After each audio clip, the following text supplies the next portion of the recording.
Greetings and felicitations, you marvelous human being. Your presence here has transformed an ordinary day into something spectacular, and subscribing would be the cherry on top of this delightful Sunday. Buckle up, because here we go. Since lunchtime, a dull pressure had been gathering behind Marcus Dalton's left temple, gradually intensifying into a full-blown headache that not even his fourth cup of coffee could tame. The quarterly reports were due first thing in the morning, and Richardson had casually dumped another thick pile of revisions onto Marcus's already cluttered desk at 3:30, fully aware he'd be chained there until the last correction was done. It was nearly 9:15 by the time Marcus finally stepped out into the cold October drizzle, and the drive home became a sluggish, stop-and-go crawl through Seattle's gridlocked streets. Now, standing in the dim light of his bedroom, Marcus wanted nothing more than a couple of painkillers and uninterrupted sleep. He went straight to the ensuite bathroom, only to find the medicine cabinet completely empty. Sarah had been on another one of her reorganizing sprees, trying, as always, to optimize their storage in ways only she could decode. He rummaged through the kitchen drawer they used for overflow medicine and odds and ends. It held nothing useful, just old cough drops, a broken digital thermometer from Jake's last bout of the flu, and expired allergy meds. Frustration mounting, Marcus remembered Sarah's nightstand. She kept a backup supply there, tampons, tissues, and, if luck was on his side, ibuprofen. He rarely touched her things, respecting the unspoken boundaries of their 16-year marriage. But the pounding in his skull was relentless. He opened the drawer, nudging aside a dog-eared paperback and a stack of wrinkled receipts. His fingers closed around a familiar orange bottle. Advil, finally. He was about to shut the drawer when something caught his attention. Peeking out from beneath a half-folded flyer and some scratch paper was a slim box, white with a soft pink top, wedged in hastily. Without thinking, Marcus tugged it free. It was a clear blue digital pregnancy test. In the display window, two pink lines stood out unmistakably. Positive. He stared, stunned, unable to make the image compute. His head went quiet, the migraine replaced by a deafening rush of blood in his ears. His knees buckled, and he collapsed onto the edge of the bed, still gripping the test like it was Exhibit A in a case he didn't want to understand. 3 years. It had been 3 full years since his vasectomy. After Jake's difficult delivery and the months of postpartum depression Sarah had battled afterward, they'd both agreed. No more children. 2 was enough. The procedure had been straightforward. The recovery had taken a weekend, maybe less. He'd gone in for both follow-up tests, each confirming what the urologist had said with confidence: 0 sperm count. The most recent confirmation had been just 6 months ago, during his annual physical. He'd asked Dr. Morrison to double-check, just for peace of mind. The doctor had smiled, patted him on the shoulder, and said, "Still shooting blanks, my friend. That factory's shut down for good." So how the hell was Sarah pregnant? Marcus's hands trembled as he turned the test over. The lines were crisp. The plastic was clean. No dust, no signs it had been sitting long. He flipped over the box and scanned for the expiration date. Still good for another 2 years. Which meant it had been purchased recently. Very recently. His brain, the same one that served him so well in his role as a financial controller, began shifting into gear. He needed data. Context. Something that could either disprove what his instincts were screaming or confirm what he couldn't bear to believe. Sarah's purse was perched on her dresser, exactly where she always left it. He hesitated. In all their years together, he'd never once gone through it. Their marriage had always been rooted in trust. But in that moment, something fundamental was breaking. He opened the bag, gently but deliberately. Near the top, tucked beside her sunglasses case, was a receipt from CVS. He unfolded it, his eyes scanning the printed text. October 15th, 3:47 p.m., a Tuesday. She'd paid in cash, which was strange. Sarah usually charged everything to their shared credit card to earn points. The list of items was brief but devastating: a pregnancy test, prenatal vitamins, and a pack of ginger candies. the exact kind she'd lived on during her pregnancies with Lily and Jake. Marcus set the receipt down slowly. His own laptop was downstairs in the study, but Sarah's iPad sat charging on her nightstand within reach. They had always known each other's passcodes, one of the many small, quiet intimacies that had once made their marriage feel unshakable. His fingers hovered for a second before typing in her birthday. He opened the browser, and then his stomach turned. Early signs of pregnancy before missed period. How reliable are home pregnancy tests? The right moment to tell your husband. You're expecting. Stories of pregnancy after vasectomy. Can vasectomized men still produce sperm? Chances of vasectomy. Failing after 3 years. The final search hit like a punch to the gut. He stared. He didn't need to ask. He already knew. She was scrambling, trying to rationalize the irrational, desperately spinning theories to justify the unthinkable. But it was the next string of searches that snuffed out his last flicker of hope. How to tell if your husband suspects an affair. Accidental pregnancy from cheating. What to do.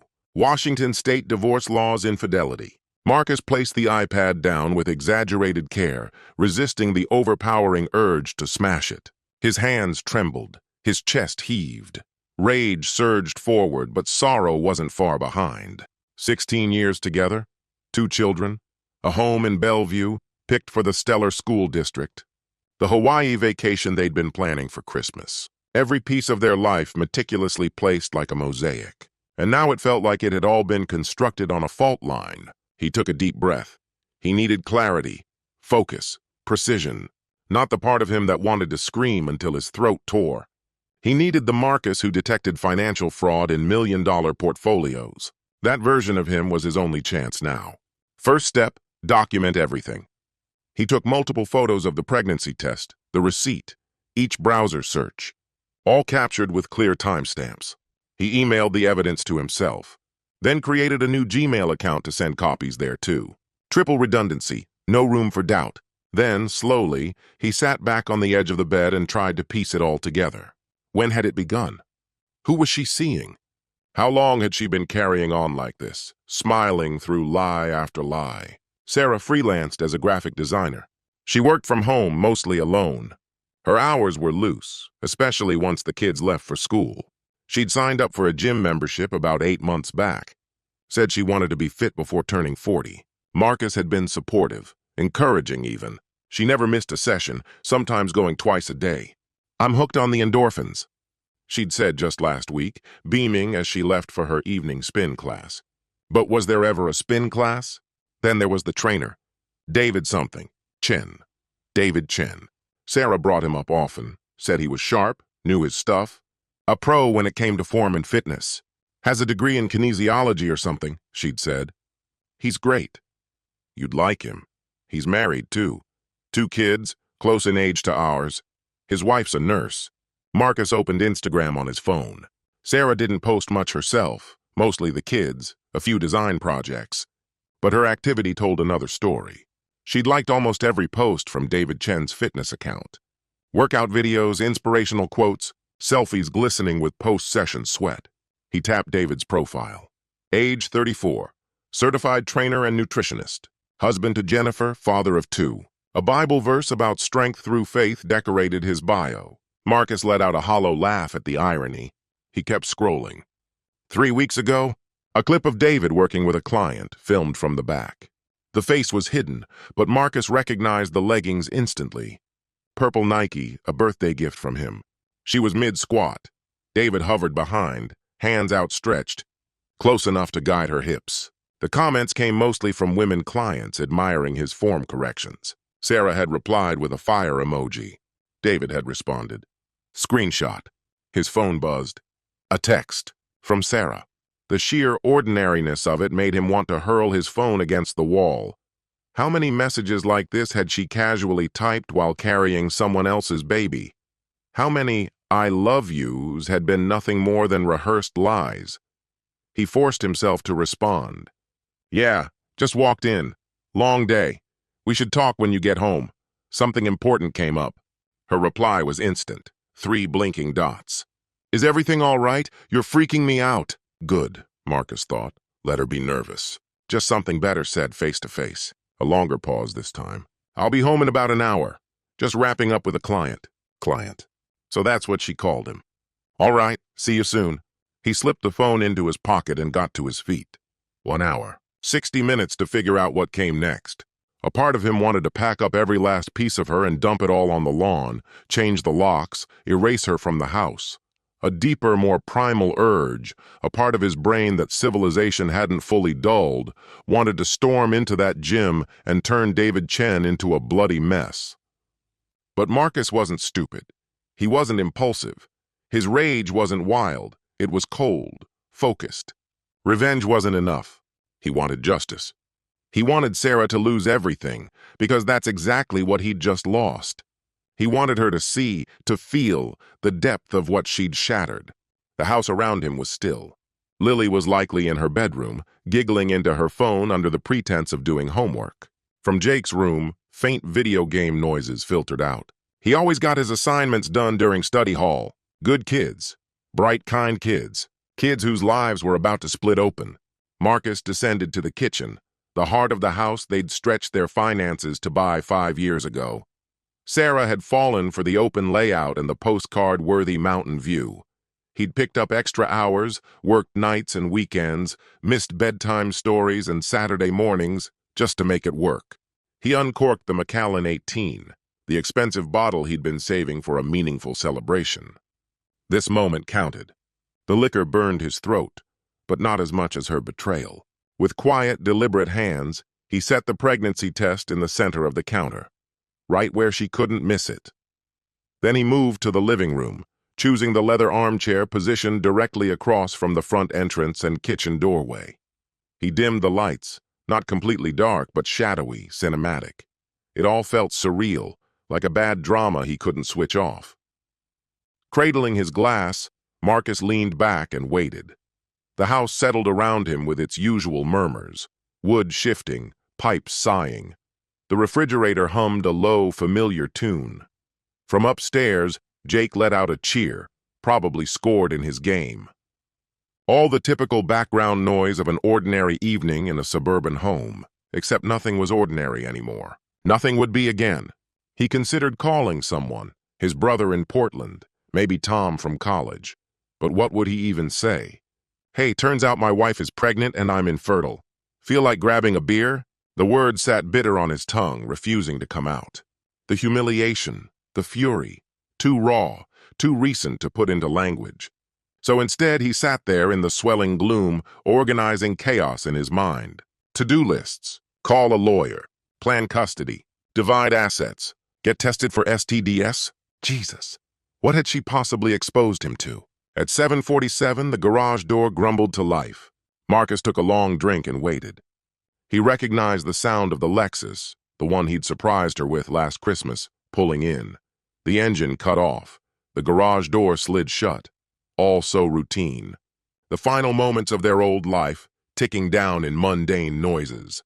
Her key twisted in the lock. Hey, babe, she called casually, same tone as always. Sorry I'm late. Traffic was a nightmare. Did you eat? I can heat something up for you. She stepped into the kitchen, the sound of her heels echoing sharply against the wooden floor they had once picked out together. Marcus heard her pause. A single gasp cut through the air. Then, nothing. A silence so deep it seemed to swallow the room.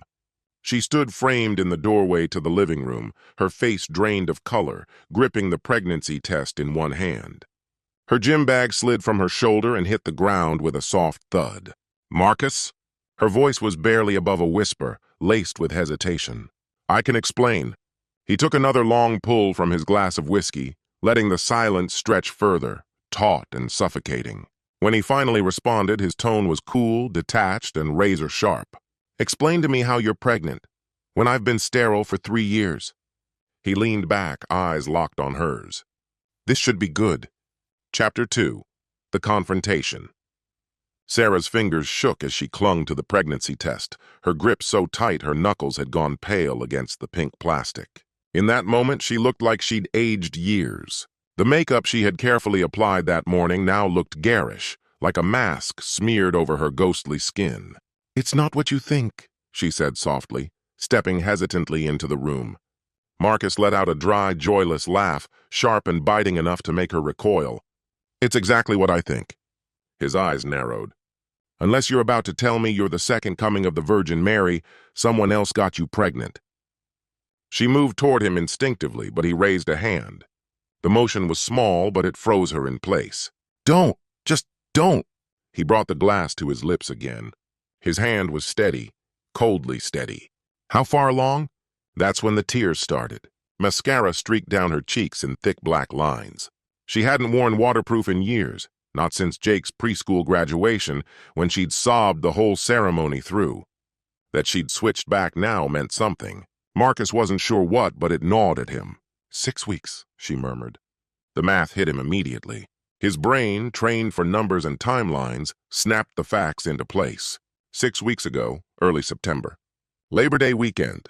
He had been in Chicago then, away for the annual finance conference, 4 days of panels, spreadsheets, and overpriced bourbon in dim hotel lounges, while Sarah stayed home to handle the back-to-school routine. So, while I was at the conference in Chicago? That's convenient. His tone was eerily even, almost analytical. Or wait, was it the weekend after? When you said you were visiting your sister? He paused, tilting his head. Except Rebecca called here Saturday night, wondering where you were. He remembered it with sickening clarity. I told her you were probably out shopping. Sarah's knees buckled beneath her and she dropped into the chair across from him. The chair where she curled up on movie nights, stealing sips of his wine when she thought he wasn't looking. It was a mistake, she said, barely audible. A mistake? Marcus placed his glass down slowly, precisely. Did you trip and fall into him? His voice was deadly quiet. Did you forget, just for a second, that you were married? His eyes flicked to her left hand. The wedding ring still sat there, the 1-carat diamond he'd scrimped for over months. He'd upgraded it 2 years ago, added a diamond band to mark their anniversary. She noticed his stare and instinctively covered the ring with her other hand. Whether to shield it or hide it, he couldn't tell. It just happened, she said. No. His voice cut through her words like a knife. Nothing just happens. You made a series of choices. To flirt, to meet him, to go somewhere you wouldn't be interrupted, to undress, to sleep with him. He stopped, his stomach turning. Every step, every single one was a decision you made. His eyes burned into hers. So spare me the weak excuses. Let's skip to what actually matters. Who is he? It doesn't matter, she whispered. The dam finally burst. Marcus slammed his hand against the side table with a loud crack, the sound shattering what little calm remained. It matters. His voice bounced off the walls, reverberating through every corner of the house. Upstairs, the sounds of Jake's video game came to an abrupt halt. You're pregnant with another man's child. My kids are going to have a sibling who isn't even mine. He stared her down. So I'll ask again, who is he? Sarah seemed to collapse inward, as though trying to disappear into herself. The tears had dried, leaving behind a blank, lifeless stare Marcus didn't recognize. When she finally answered, her voice was dull and emptied of resistance. David Chen. From the gym? There it was. The confirmation he'd feared but desperately prayed he'd misunderstood. David, the wholesome married trainer with a Bible quote for every situation and a photo of his perfect family taped to his locker. The same man she swore was nothing more than a fitness coach. The one whose Instagram she fawned over like a high school girl with a crush. How long? The words were bitter in his mouth. It doesn't... How long, Sarah? He demanded again. 4 months, she whispered. 4 months. From spring into summer and now fall. Their anniversary dinner at Canlis, her in that red dress, the two of them swaying to music under the stars. The 4th of July barbecue, her laughter, the kids' games, that sangria everyone raved about. A weekend trip to Portland for her cousin's wedding. Passionate nights in the hotel while the kids stayed with her parents. Every memory now poisoned. Every smile, every kiss, a lie. 4 months, Marcus echoed, his voice hollow and distant. 4 months of coming home and kissing me like nothing was wrong. 4 months of pretending you loved me. 4 months of... He stopped mid-sentence. The kids were still upstairs. He pulled out his phone and tapped into their shared calendar. It had all been there, hidden, yet obvious. Let's see. You signed up for Everfit in February, started tacking on extra cardio in May. Weekend workshops? June. He met her eyes. So that's when it started? Sarah gave a faint, remorseful nod. Was it worth it? Marcus asked, his voice cracking. Was he worth throwing away 16 years of marriage? Worth tearing our kids' world apart? Was intimacy really that incredible? It wasn't about intimacy, Sarah blurted out, and immediately seemed to regret it. Marcus leaned back in his chair, arms crossed over his chest, his body calm, but a storm was raging in his heart. Oh, I have to hear this. Please enlighten me. You wouldn't get it, she muttered. Try me, he replied. She stood suddenly, walking to the window. Outside, the neighbor's motion sensor lit up, probably a stray animal, but it threw her features into sharp relief. She looked older, he realized. When had the lines etched around her eyes become so defined? When had her posture started sagging like that? You're never really around, she said quietly. Even when you're here, you're somewhere else, glued to your laptop, buried in emails, always prepping for some meeting. When was the last time we actually talked? When was the last time you asked me how my day was and actually listened? So your answer was to sleep with your personal trainer? Stop boiling it down to that, she snapped. What else would you prefer I call it? Making love? A self-help journey? Enlightenment through infidelity? He saw me, she said, the words bursting out before she could hold them back. He cared about what I wanted. What I dreamed about. He remembered the little things I told him. He made me feel like I mattered. Not just a mom, not just a wife, not just a chauffeur or a homework monitor. Like I was still a person. So that's how you thanked him? By opening your legs? The blow came out of nowhere. Sarah's hand struck Marcus's face with a loud smack that sliced through the silence. For a moment, they just stared, stunned, breath caught. In 16 years together, neither had ever resorted to violence. Don't you dare, Sarah hissed. Don't you dare twist this into something filthy. What would you call it then? Marcus asked, rubbing the burning imprint on his cheek. Wholesome? Fated? Two tormented souls bonding over protein shakes? I'd say it was two isolated people finding some comfort, she replied. He's got a wife, Marcus snapped, his voice sharp and rising. Children, Sarah? You sat at our table, praised how adorable she looked at the Jim's family event. Were you already screwing him back then? Her expression crumbled. No, she whispered. It started after. After she confided that they were struggling. After he told me they were practically split up, just coexisting for the kids' sake. Marcus let out a bitter, disbelieving laugh. God, you actually bought that tired excuse? What's next? She doesn't get him? They're just roommates? Haven't touched each other in months? Her silence was all the confirmation he needed. Jesus, Sarah, Marcus spat. You're supposed to be the smart one. You run a business. You handle our money. And you fell for my wife doesn't understand me? He is leaving her, Sarah said softly. After the holidays. He doesn't want to ruin Christmas for his kids. Marcus paced, hands clenched, trying to drain the fury shaking through his limbs. Oh, how thoughtful. Postponing the demolition of his family for the sake of festive cheer. I'm sure his kids will treasure that gesture. He turned back to her, disbelief hardening his tone. And you really thought this through? That I'd leave you, he'd dump her, and you two would ride off together like some wellness club Romeo and Juliet? Open a boutique gym, teach lovers yoga? Don't mock me, she said through clenched teeth. Mock you? Marcus wheeled around, furious. You blew up our marriage and you're upset about mockery? I didn't plan for this, she said. I swear, I never meant it to go that far. Spare me, he shot back. You chose to keep going. Again and again. 4 months, Sarah. That's not some lapse in judgment. That's a full-blown affair. He pulled out his phone, thumbed the screen. Want to know what your browser says? He asked coldly. Besides all the baby forums? How about divorce in Washington state, or can a husband tell if you're cheating? Sarah froze, breath caught in her throat. You knew exactly what you were doing. You just hoped I wouldn't figure it out. I was terrified, she choked out. Of what? Me? His voice cracked, but not with uncertainty. Have I ever given you a reason to be afraid of me? I was afraid of losing everything, she sobbed, body trembling. I love you, Marcus. I love our home, our life. I got so lost. I felt alone, and David, he was there, and I... Stop, Marcus said, hand raised like a wall between them. Just stop! You don't get to say you love me. Not now. Not while carrying his child. The silence that followed was heavy, alive almost, thick with everything left shattered in its wake. Sarah's hand drifted to her stomach, still flat for now, but not for much longer. Leave, Marcus said, his voice low and controlled. What? Her voice cracked slightly. Leave. Pack your things and go. You can't just throw me out. I live here too.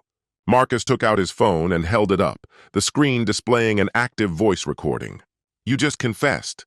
You're pregnant, and not by me. His eyes were cold. Get out. And the kids? She asked, her voice wavering. What about Lily and Jake? The mention of their names cut deep. For a second, Marcus faltered, but only for a second. They're at study group and hockey. My mom's picking them up. She's taking them to dinner. You've got until 9 to be gone. You can't keep me from my children, Sarah said, her voice rising. Just watch, he said flatly. You're carrying another man's child. You think a judge is going to hand them over to you? Marcus, please. I said leave. Go stay with David. Go to your sister. A hotel. I don't care where. But you're not spending another night in this house. Sarah just stood there, motionless. Her frame seemed to deflate before his eyes like a balloon losing air. Then, without replying, she turned and headed upstairs. He could hear drawers sliding open, the rustle of hangers, the quick, frantic pacing as she packed. Marcus poured himself another whiskey and pulled out his phone. Hi, sweetheart, his mother answered, cheerful as ever. The kids are being perfect. Jake just scored twice. Mom, he said quietly, I need them to stay with you tonight. Maybe longer. She paused, just long enough to make it clear she understood more than he was saying. She had raised 3 sons. She recognized trouble when it came knocking. Of course. Is everything okay? No, but it will be. Can you keep them tonight? We're already planning a movie marathon. They can skip a day of school, a beat, then gently. Is it Sarah? He closed his eyes. How did you know? A mother knows, she said softly. She's been different lately. Distracted and glowing. That word hit him like a slap. The glow. The glow he'd been too blind to notice. Yeah, he said. It's Sarah. I'm so sorry, honey. However long you need, the kids are welcome here. Downstairs, he heard the sound of luggage bumping along the stairs, 3 bags, judging by the noise. She reappeared in the doorway, her face streaked with tears, makeup ruined. My key, Marcus said, holding out his hand. Marcus! Your key. Now. Her fingers trembled as she fumbled with her keychain, trying to separate the house key. It took 3 tries. When she finally placed it in his palm, their skin brushed. Marcus recoiled instinctively, like he'd touched something scalding. I'll need to come back for more of my stuff, she murmured. I'll pack it. Text me a list. My laptop is marital property. You'll get it during the divorce proceedings. You can't just... I can, and I am. Leave, Sarah. She lingered in the doorway, searching his face for something. Regret, forgiveness, softness. Some sign this wasn't really happening. But Marcus gave her nothing. He turned away, sat down with his drink, and stared at the wall. She left. He heard the luggage being loaded into the car, the engine turning over, the garage door grinding open. Then, silence. Marcus stayed there, sitting in that stillness, finishing his whiskey. Then he made his first call. The locksmith could arrive within the hour. The lawyer could see him first thing in the morning. The battle had begun. Chapter 3. The Fallout. By 10 p.m., the locks had been changed. The locksmith, an older man named Carl, weathered and quiet, worked quickly and without fuss. When Marcus explained why the job was urgent, Carl just gave a nod. She's pregnant by someone else, Marcus said. I found out tonight. Carl didn't blink. Seen it plenty of times. You want the high-security locks? Harder to get through? Whatever's strongest. As Carl worked, Marcus sat with his laptop typing out emails. The first was to his boss. Richard, I need to take a personal day tomorrow. Family matter that requires immediate legal attention. I'll still get the quarterly reports on your desk by noon. Marcus, The reply came faster than he expected. Take whatever time you need. The reports can wait. Let me know if there's anything I can do. R. Next, he sent emails to 3 divorce lawyers he had already researched. Washington's divorce statutes were intricate, but one fact stood without question. If infidelity led to a pregnancy, it became nearly undeniable grounds for an at-fault divorce. Marcus wanted a lawyer who wouldn't hold back, someone ruthless, relentless. His phone vibrated. Sarah. He ignored the call. Then it rang again.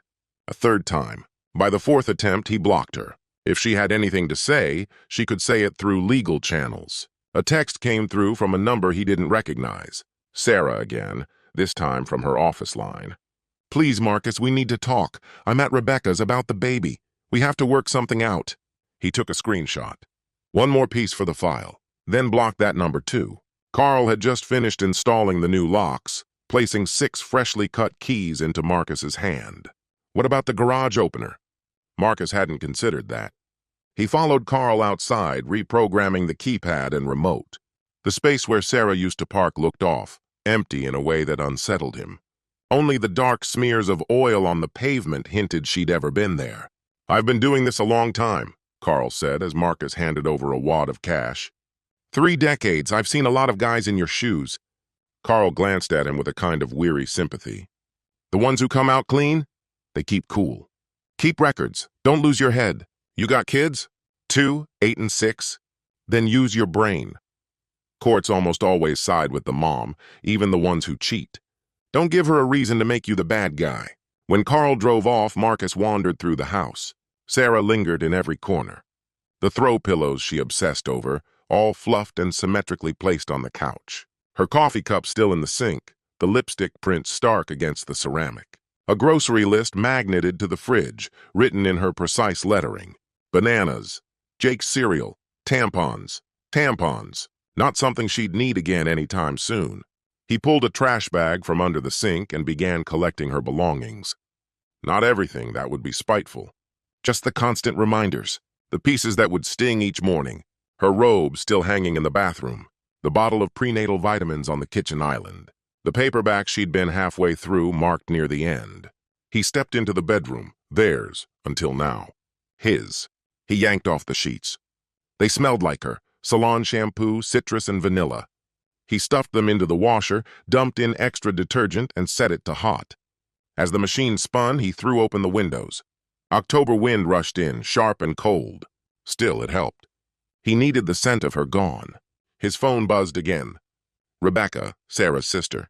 Marcus, please, call me. Sarah's a wreck. What happened? He replied. Ask her about David Chen. The typing dots blinked in and out.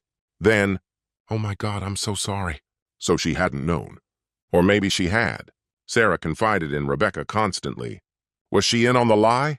Did she help cover things up? Marcus placed another call, this one to David Chen. It rang 4 times. Then a voice, hesitant. Hello? David, it's Marcus Dalton, Sarah's husband. Silence. Well then, I'm not sure what you... She filled me in already. Your name? How long you two have been involved? Even the pregnancy? Look, man, I don't know what Sarah said, but she's only 6 weeks along. David's voice faltered. I had a vasectomy 3 years ago, Marcus replied coolly. So congrats, Dad. Looks like you're doing this all over again. No, that can't be right. She told me she was on birth control. Marcus let out a joyless, scornful laugh. And you actually bought that? Just like she bought your I'm leaving my wife story?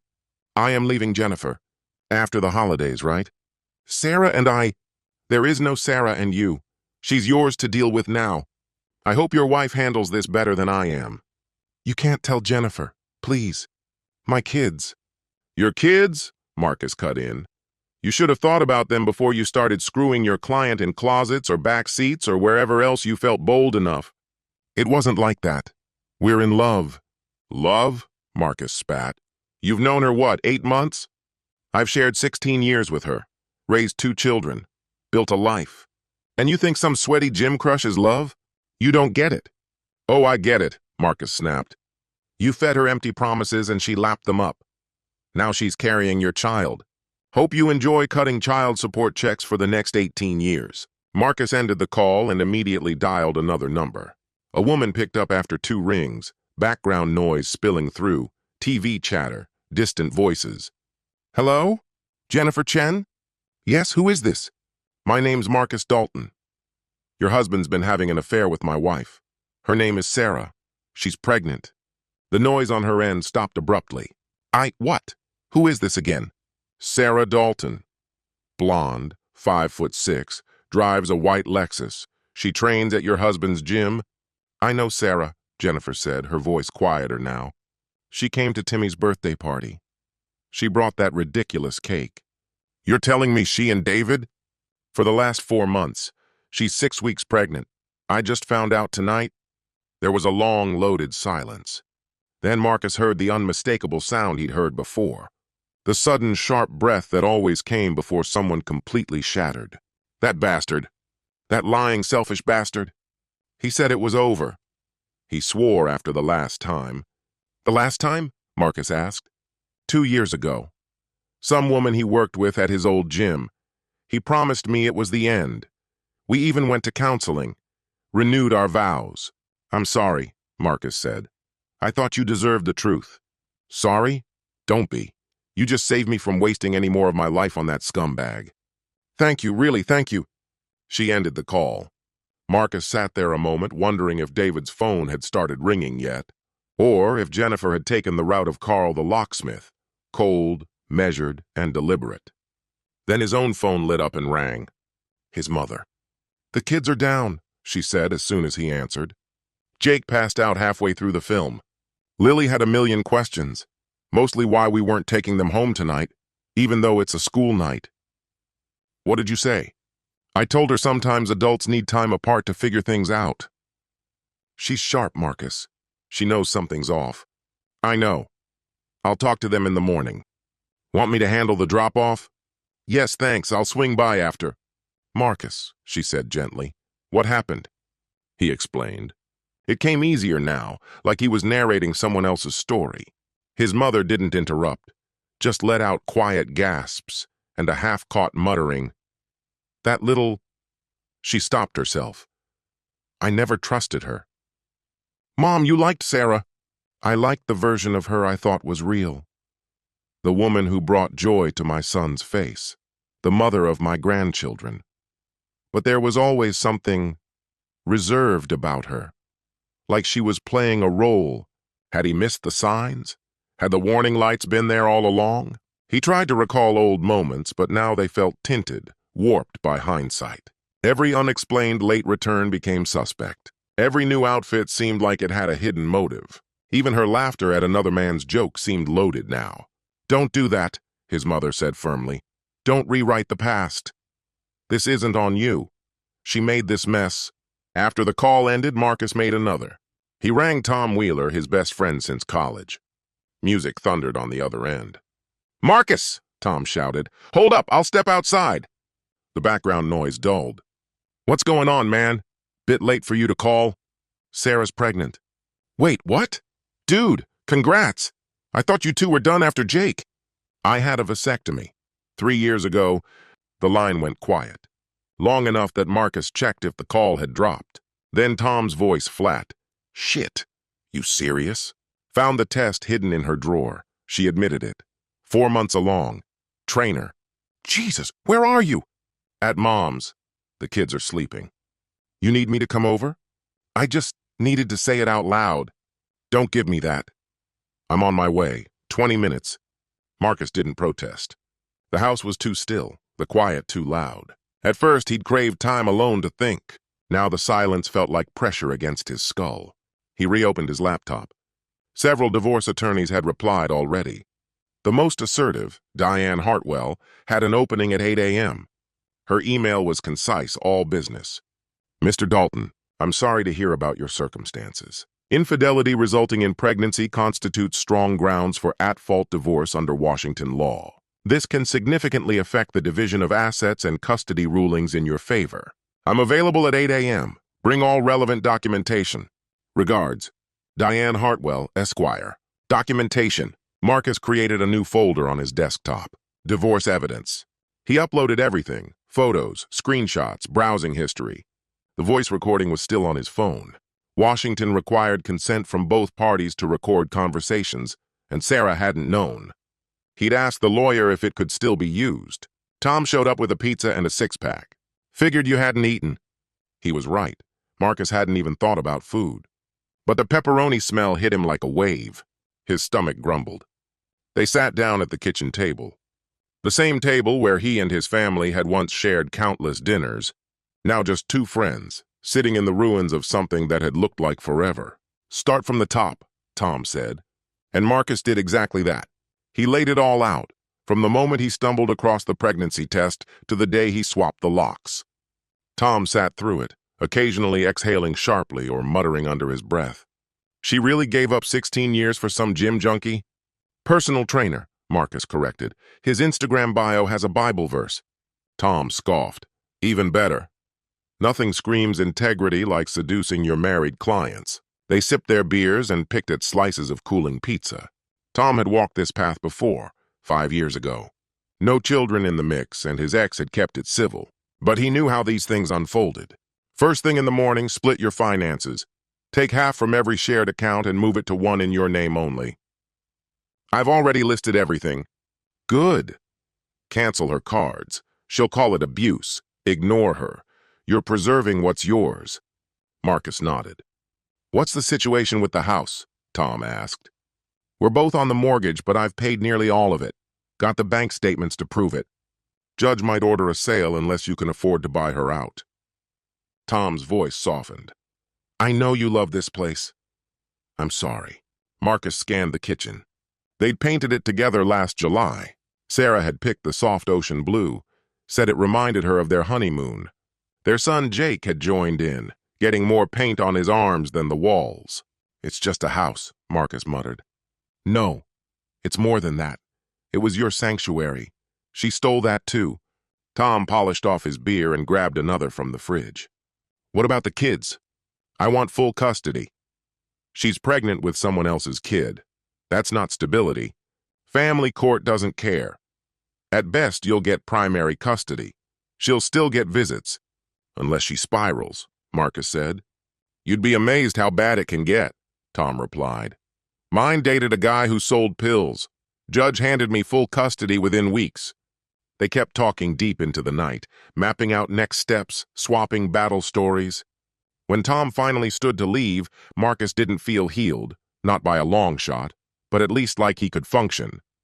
He climbed the stairs to a bedroom that felt hollow. The sheets were fresh, free of scent, just the way he needed them. Her side of the bed still bore the shape of her body, a faded imprint from 8 years of shared nights. Marcus rolled to the center, arms and legs spread wide like a starfish. He noticed the symbolism.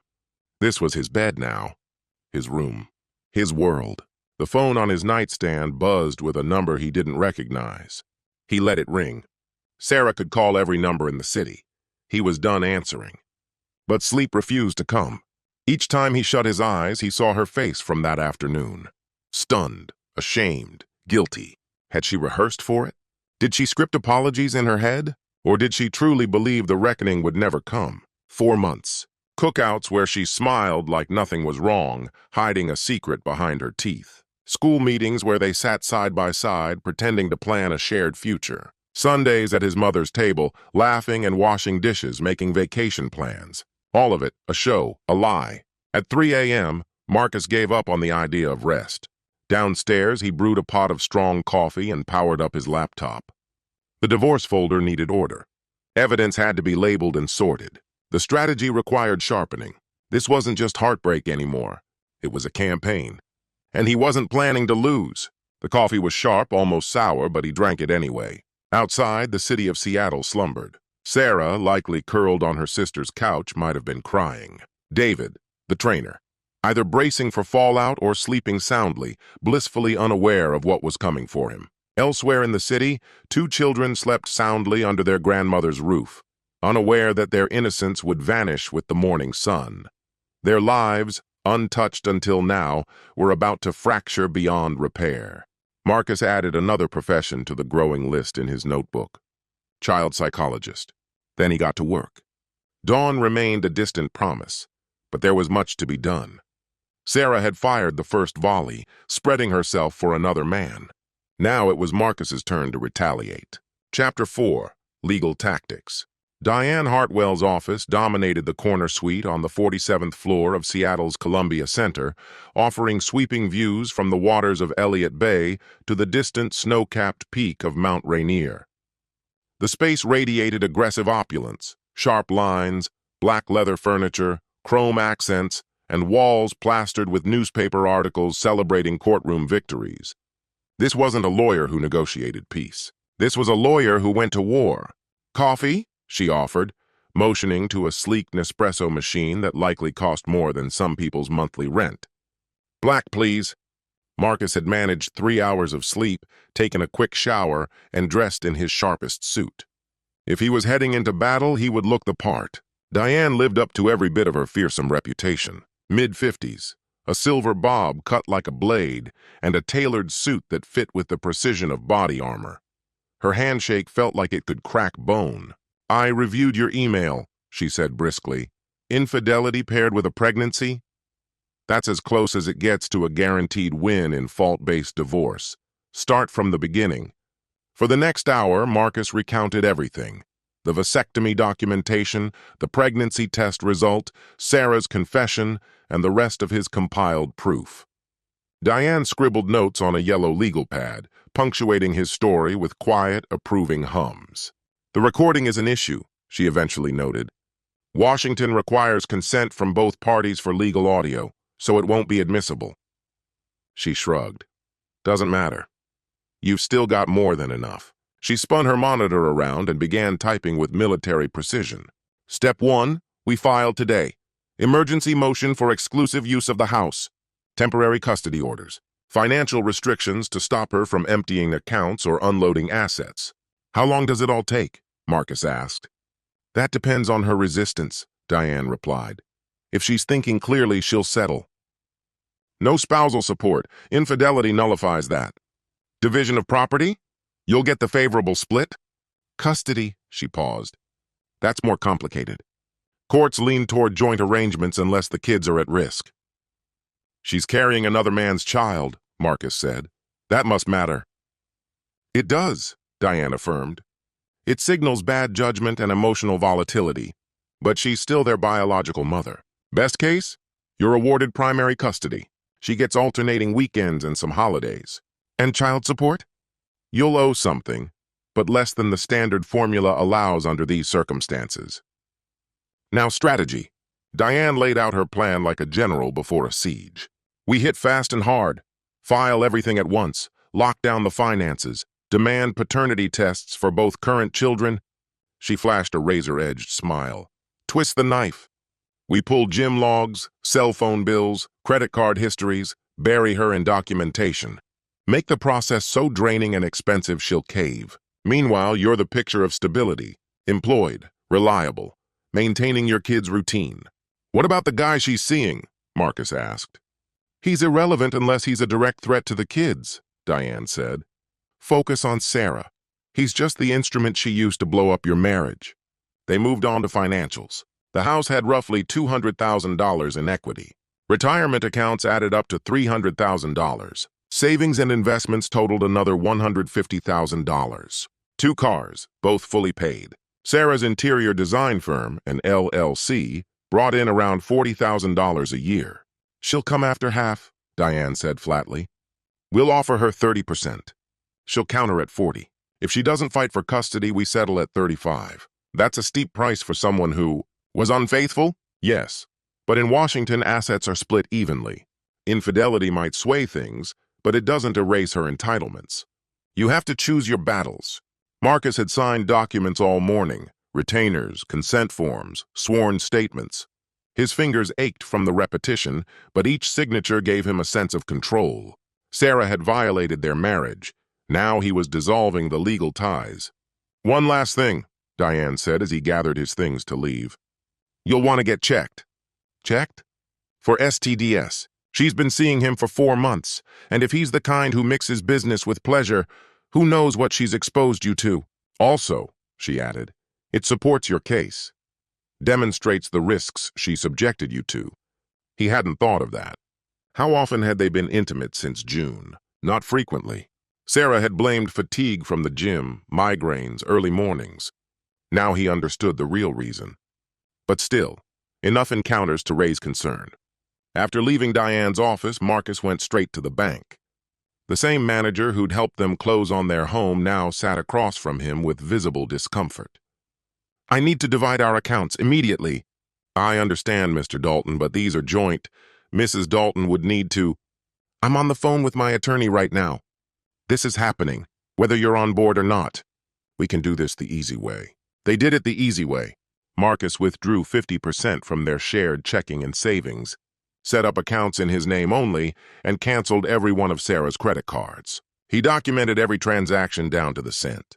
Next, he drove to his physician's office.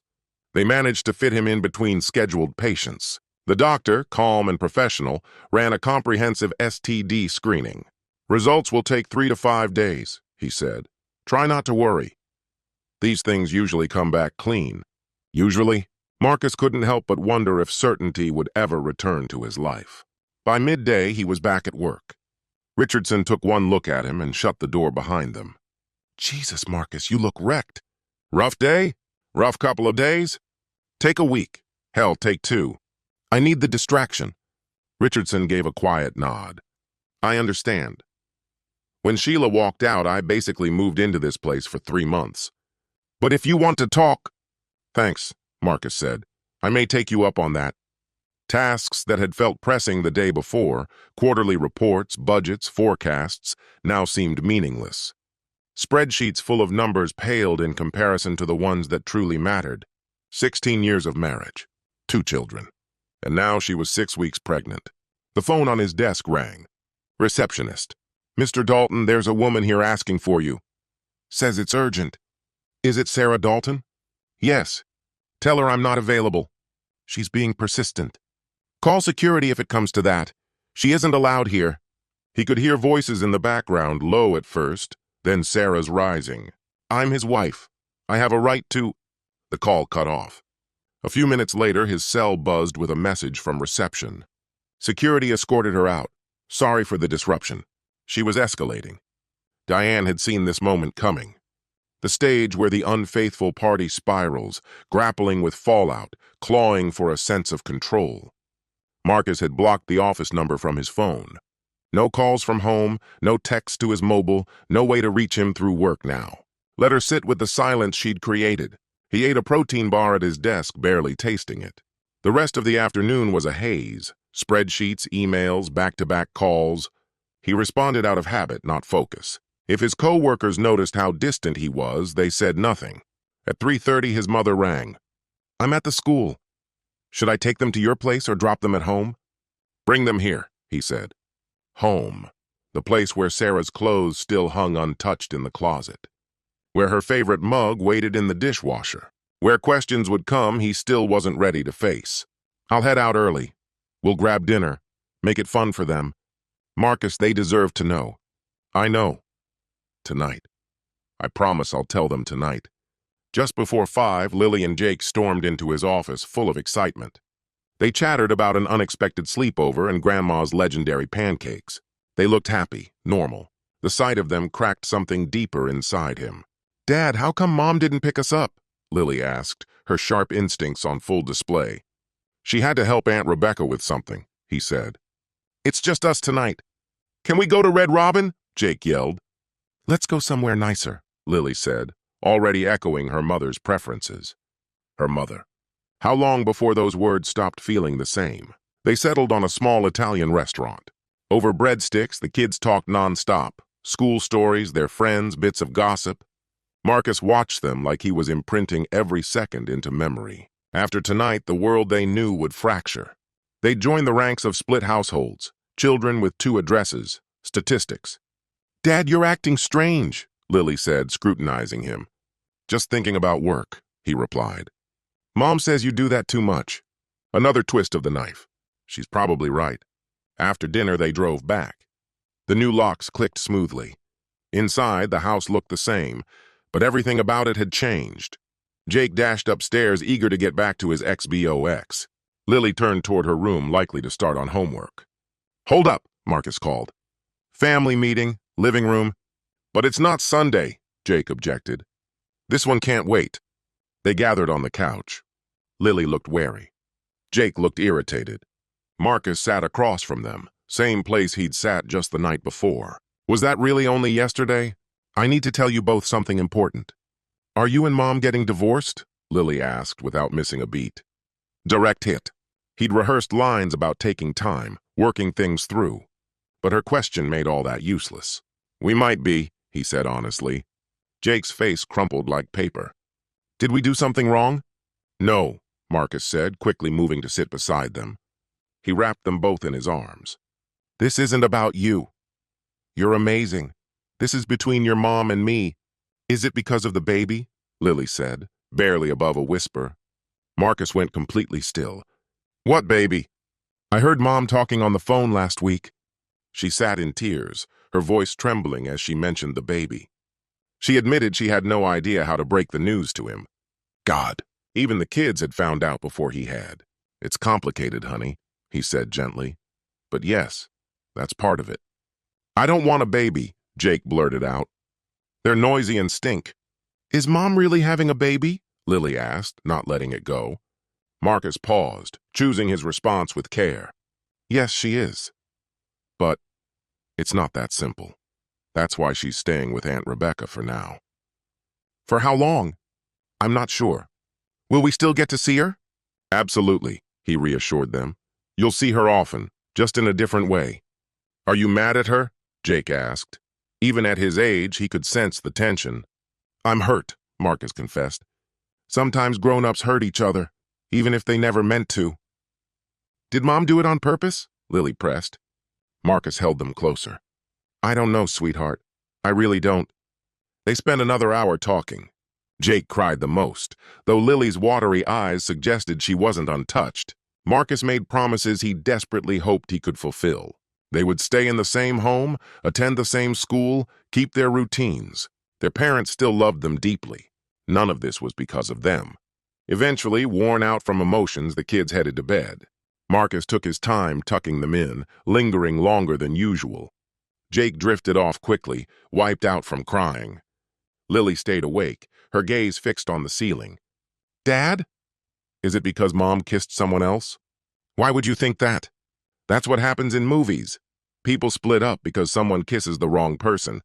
"Yeah, sometimes that's the reason." "Did she?" Marcus ran his fingers through her hair. "She did. That's mean, isn't it?" "Yeah, it is. I still love her. Is that okay?" "Of course it is," he said softly. "She's your mom. That never changes. Do you still love her?" The question he'd managed to avoid all day. Did he? Beneath the fury and sorrow, was there anything left? "I don't know," he said at last. "Feelings can get really messy." "Grown-ups make everything messy," Lily murmured. "Yeah, we really do." He waited until she was asleep before heading to his study. Emails from Diane confirmed everything was in motion. The paperwork had been submitted. Sarah would be formally served the next day. Temporary custody arrangements were already in effect. The legal engine had started to grind. His personal inbox was overflowing, 17 unread emails, all from Sarah. Each sent from a different address after he'd blocked the previous one. The subject lines told a story of their own. "Please don't shut me out. I'm sorry. Think about the kids. This isn't who you are. I love you. Please." He ignored every message, deleting them without opening a single one. A ping from Tom. "How'd it go?" The kids knew. They were wrecked. "I want to set the whole thing on fire. But you won, man. You did it right. You were a good dad. That's how you win." Marcus reached for the scotch bottle and poured himself a drink. When had this become part of his evening ritual? He lowered himself into the couch, letting the shadows swallow him. Somewhere on the other side of the city, Sarah might have been doing the same. Or maybe she was curled up with David, the same man who tore it all down. No. According to Jennifer Chen's very loud Facebook feed, David had his own chaos to manage. The Wronged Wives Club had just welcomed a new recruit, and Jennifer was torching everything in her path. Good. Let him suffer too. Marcus raised the glass toward the silent room. "Score one for today," he muttered. "Only a lifetime left to survive. The scotch burned going down, but it wasn't as sharp as the reality. Tomorrow, Sarah would get the papers. That's when the real battle would begin. Tomorrow, their kids would wake up to a house that no longer felt whole. But tonight, Marcus sat in the quiet, trying to remember the last time he felt genuinely happy. Not just satisfied, not simply coasting through life, but heartful, radiant joy. He came up blank. Maybe that was the most tragic part. Not that she betrayed him, but that their relationship had been unraveling so slowly. Neither of them saw it dying, until it was already gone. Or maybe that was just the scotch talking. Didn't matter. Tomorrow would arrive all the same. The fight would begin, and somewhere amid the wreckage, he'd have to piece together something new, a life without her. Chapter 5. The service. Sarah was officially served at 10:47 a.m. on a Thursday. Marcus knew the precise time because Diane rang him the moment it happened. The process server caught her at Starbucks, she reported. Public setting. Plenty of onlookers. How did she react? Poorly, Diane replied. She launched her latte at him, screamed about being ambushed and manipulated. Security had to escort her out. I've already submitted a motion flagging her erratic behavior. Marcus was in the middle of a budget presentation when the call came through. He quietly stepped out into the hallway to answer. Through the glass walls of the conference room, he could see the rest of the team pretending they hadn't noticed him leave. Is the server all right? He asked. He's fine. Said it's not the first latte he's worn on the job, though he's tacking a dry cleaning fee onto the bill. What's next? Marcus asked. She has 20 days to file a response, Diane said. Given her reaction, I expect she'll hire a lawyer immediately. Any idea who she might go to? No clue. Most of your circle overlaps. Hard to see anyone taking her side. She'll find representation, Diane added. They always do. In the meantime, temporary orders are active. You have exclusive access to the house and primary custody of the kids. She gets to visit? Marcus asked. Saturday afternoon, 4 hours. Supervised. Supervised? Standard measure, Diane said. Given her emotional state and the pregnancy, it's the safest course. I've arranged for a professional monitor. She'll hate it, naturally. That's sort of the point. After the call ended, Marcus remained in the corridor, watching his regular life go on behind a wall of glass. Richardson was still clicking through his PowerPoint. Someone cracked a joke. Marcus could tell by the silent chuckles and smirks. Ordinary people, living ordinary lives. His phone buzzed. Rebecca. You served her at Starbucks? Seriously? What the hell is wrong with you? Marcus stared at the screen. He didn't type a word. Then the deluge hit, calls and texts from unfamiliar numbers pouring in. This is Sarah's mother. We need to speak like grown-ups. Hey man, it's Craig. We met at the gym. Sarah's really hurting. You two should consider counseling. Marcus, this is Father John from St. Anthony's. I heard things are rough right now. Our church offers mediation if you're open to it. He shut them all down. Diane had warned him about the flying monkeys, the enablers sent by the cheater to pressure, guilt, or manipulate the betrayed partner into forgiveness. By noon, his LinkedIn had racked up 17 missed calls. His rarely used Facebook inbox was flooded with 43 messages. Sarah was assembling her forces. But Marcus wasn't defenseless. Tom had already begun whispering the truth through their circle of mutual friends. His brother called from Portland, ready to drive up and confront David Chen personally. His mother had set the family support network into motion. Cousins he hadn't heard from in ages were texting their support. Then came the most unexpected call of all, Jennifer Chen. She skipped the small talk. I just wanted to thank you, and maybe compare stories. Did you know this wasn't his first affair? You mentioned that before. Don't apologize. Be sharp. I've stood where you're standing, made my share of mistakes. Let me help you avoid them. They stayed on the phone for half an hour. Jennifer was a well of blunt, tactical insight. Get the kids into therapy right away. Judges respect proactive parenting. Keep detailed records, messages, emails, calls, everything. Never speak badly about Sarah to the children, no matter how justified it feels. And then came her real warning. They're both going to try crawling back. David's already started. Flowers, handwritten notes, showing up unannounced. It's not about love, Marcus. It's about control, about security. They're beginning to grasp what they've thrown away. Sarah would never say never. I've got David's texts from yesterday. Want to hear them? Jennifer, I made a huge mistake. Sarah meant nothing. It was just a fling. I love you and the boys. Let me come home. He said that? That she meant nothing? It gets worse. She pursued me. Came after me for months. I gave in. But I'm done now. I'll cut her off if you take me back. My God. Your wife's destroying her family for that? I suppose she's realizing it now. Marcus imagined Sarah reading those very texts. Did she know her new partner was already disowning her? Did she understand she'd blown up her life for someone who dropped her the moment things got tough? I have to go, Jennifer said, meeting my lawyer. But Marcus, make her answer for it. For every one of us who's been betrayed, make her pay. The rest of the day dragged. Marcus tried to drown himself in work, budgets, projections, tasks he didn't care about, but his thoughts drifted. Where was Sarah? Was she crying into David's arms, the same man who'd already disavowed her? At 3 p.m., his phone rang again. It was his attorney. She's hired a lawyer, Bradley Winters. Winters and Associates. Marcus ran a search for the name online. Bradley Winters was known for handling cases that focused on fathers' rights, somewhat ironic considering the situation. His homepage boasted bold legal strategies tailored to today's evolving family dynamics. Is he any good? He's inventive, not afraid to bend the rules when needed. Sounds like a perfect fit for how we're approaching this. This could get interesting. Diane's idea of interesting didn't exactly align with Marcus's. He left the office early to pick up the kids. They'd been living with him, sticking to their normal school routine, trying to hold on to something familiar. But Marcus saw the cracks forming. Jake had had 2 nighttime accidents. Lily no longer touched breakfast, claiming she just wasn't hungry. Can we see Mom today? Jake asked as they drove. Saturday, Marcus replied. You'll see her on Saturday. Why not now? Because that's what the judge decided.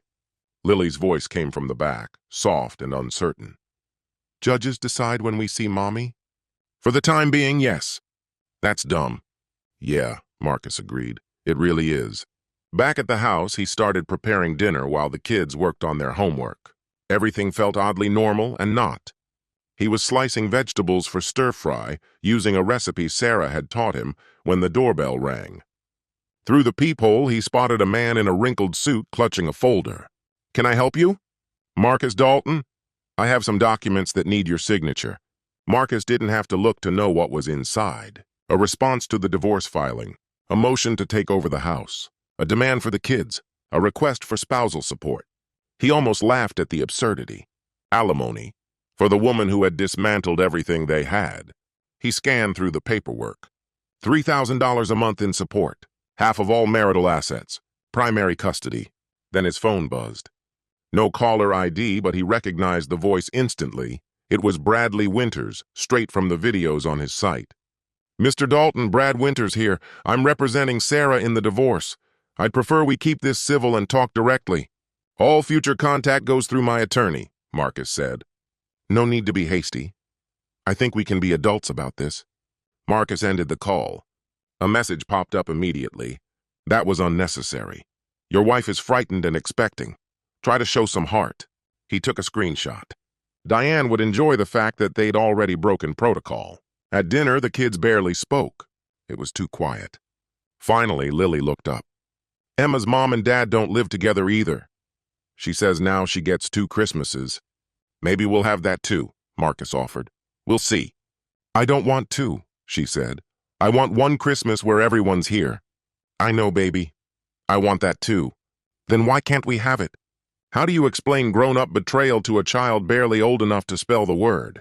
Because sometimes what we hope for and what we're given aren't the same. Jake poked his food around his plate. Is Mom's new baby gonna be our brother? A stepbrother, Marcus said. And we don't know yet if it's a boy or girl. I don't want a stepbrother, Jake muttered. I want a real one. You've got me, Lily said, reaching across the table and giving his hand a squeeze. The gesture carried a depth of sadness and maturity that made Marcus turn his gaze away. Later that evening, after dinner had been cleared, baths run, stories read aloud, and the children tucked into bed, Marcus settled into his study. He opened the folder again and went over the counterclaim one more time. Bradley Winters had taken a bold, imaginative approach. In his filing, Sarah was painted as a loving mother who, driven to emotional isolation by Marcus's coldness and obsession with work, sought comfort elsewhere. The paperwork described the pregnancy as the consequence of a fleeting encounter, one that it claimed had concluded swiftly. Marcus was also ordered to begin anger management therapy. The deception was blatant. A fleeting affair? 4 months of sneaking around wasn't fleeting. Ended right away? Jennifer had just told him Sarah wrote to David the day before. Anger management? For what? Being unwilling to forgive a betrayal? The phone buzzed. It was Diane. Read Winter's little drama? It's practically a novella.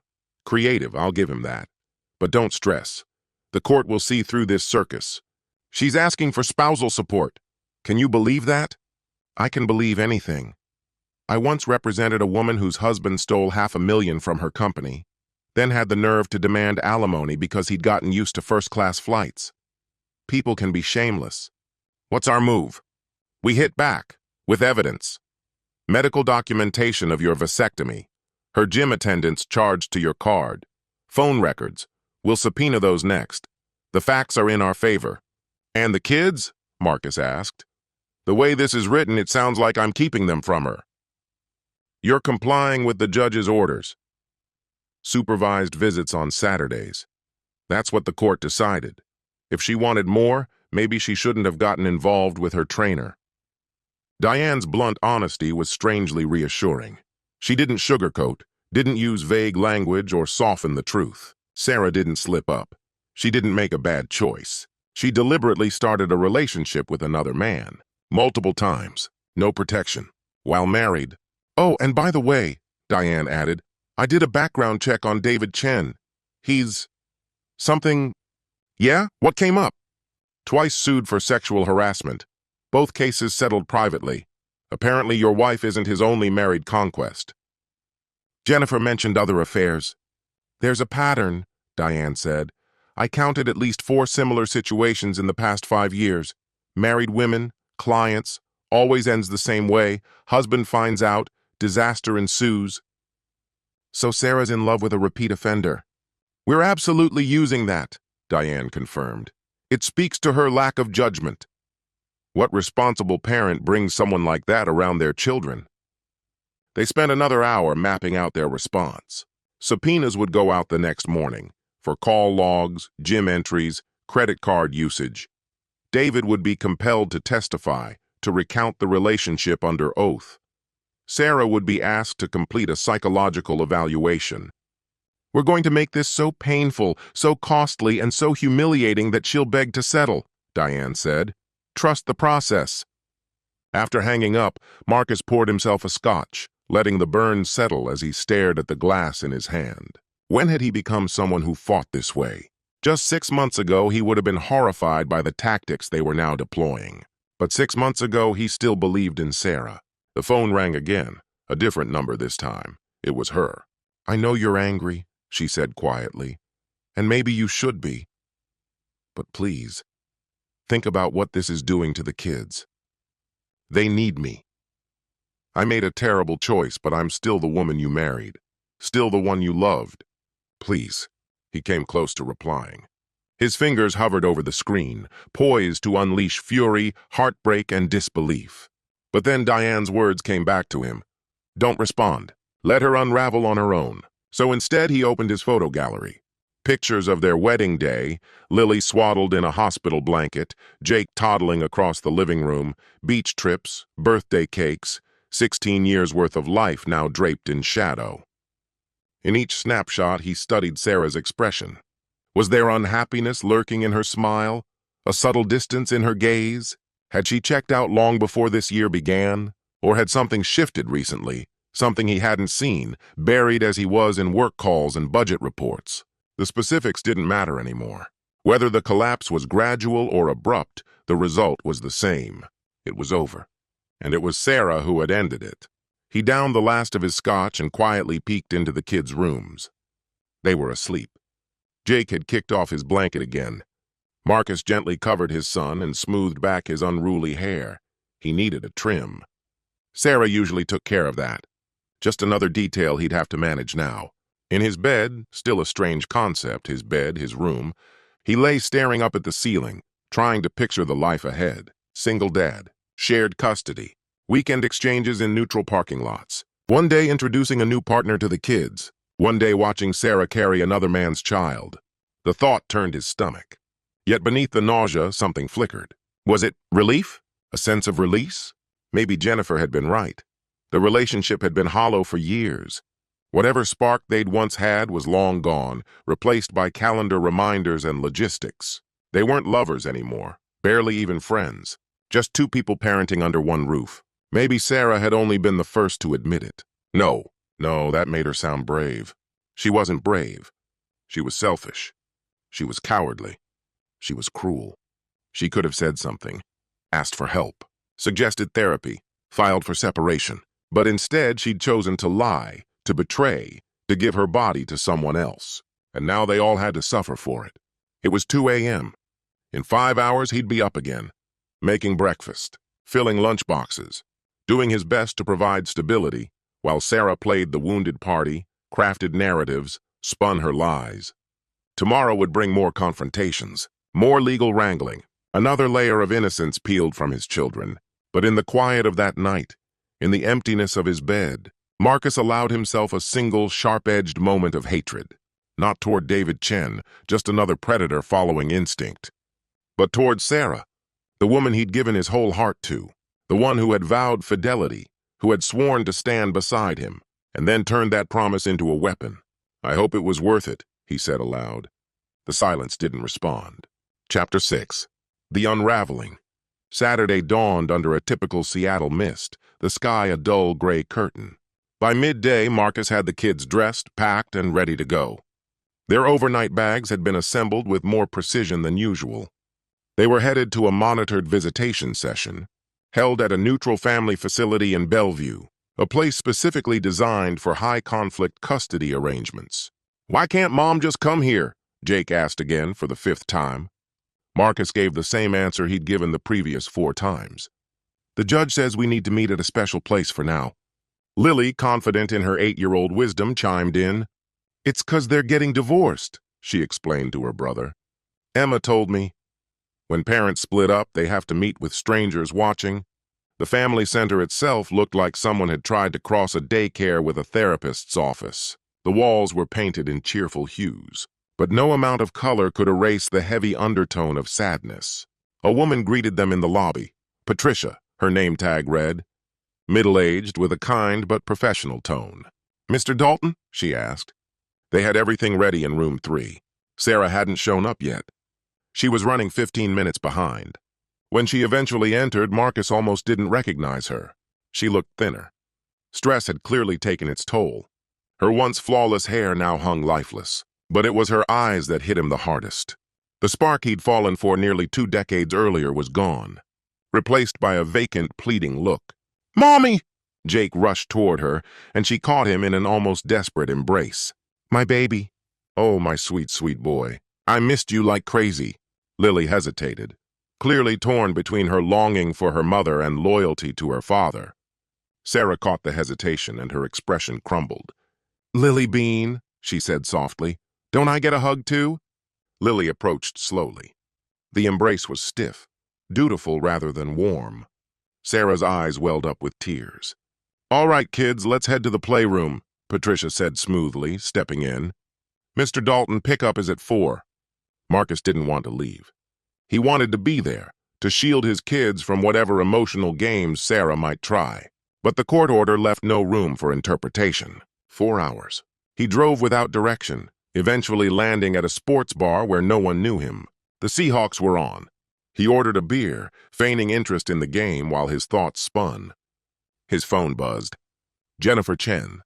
"David showed up again, says the baby might not be his. Wants to reconcile if the test proves he's not the father. Unbelievable."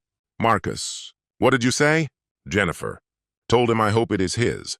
Let him pay child support for 18 years. Maybe then he'll learn to zip up." Marcus chuckled. Jennifer had become an unexpected pillar in all of this. Someone who truly understood the strange blend of fury and heartbreak that came from being betrayed by the person you trusted most. "Jennifer, how are your kids holding up?" "Marcus, as well as possible, I guess. First supervised visit today. Jennifer. Those are brutal. My boys hated them, but they're necessary. David can't have the kids alone until he finishes anger management. Marcus. Anger management? Jennifer. Yep. Punched a hole in the wall when I gave him the papers. Did it in front of the boys? Best thing he could have done for my case. They kept texting through the game. Jennifer was a few steps ahead in her own divorce process and loaded with advice. Jennifer. Check for hidden accounts. Don't fall for sudden kindness. It's always a tactic.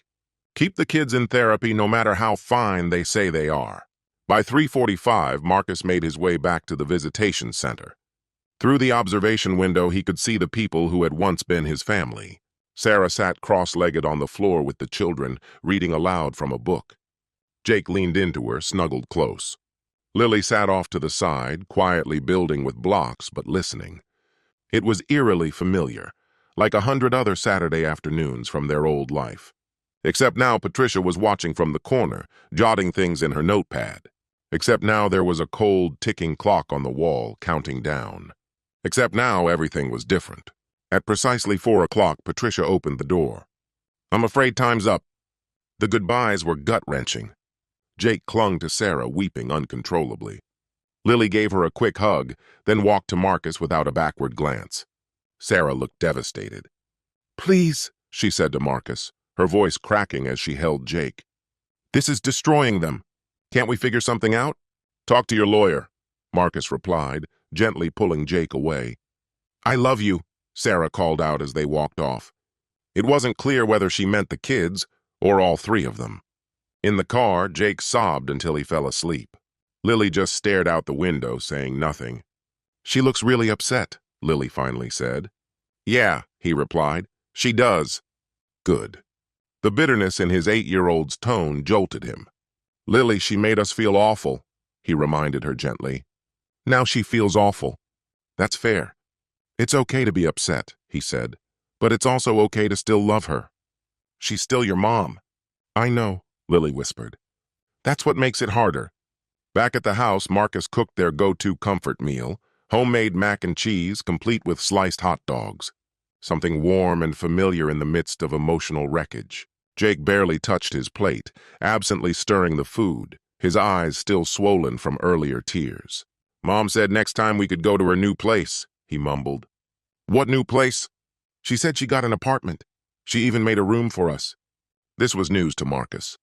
Last he knew, she was crashing at Rebecca's. Getting her own place meant she was digging in, planning to stay. Fine. Let her pour her money into rent while he kept the house.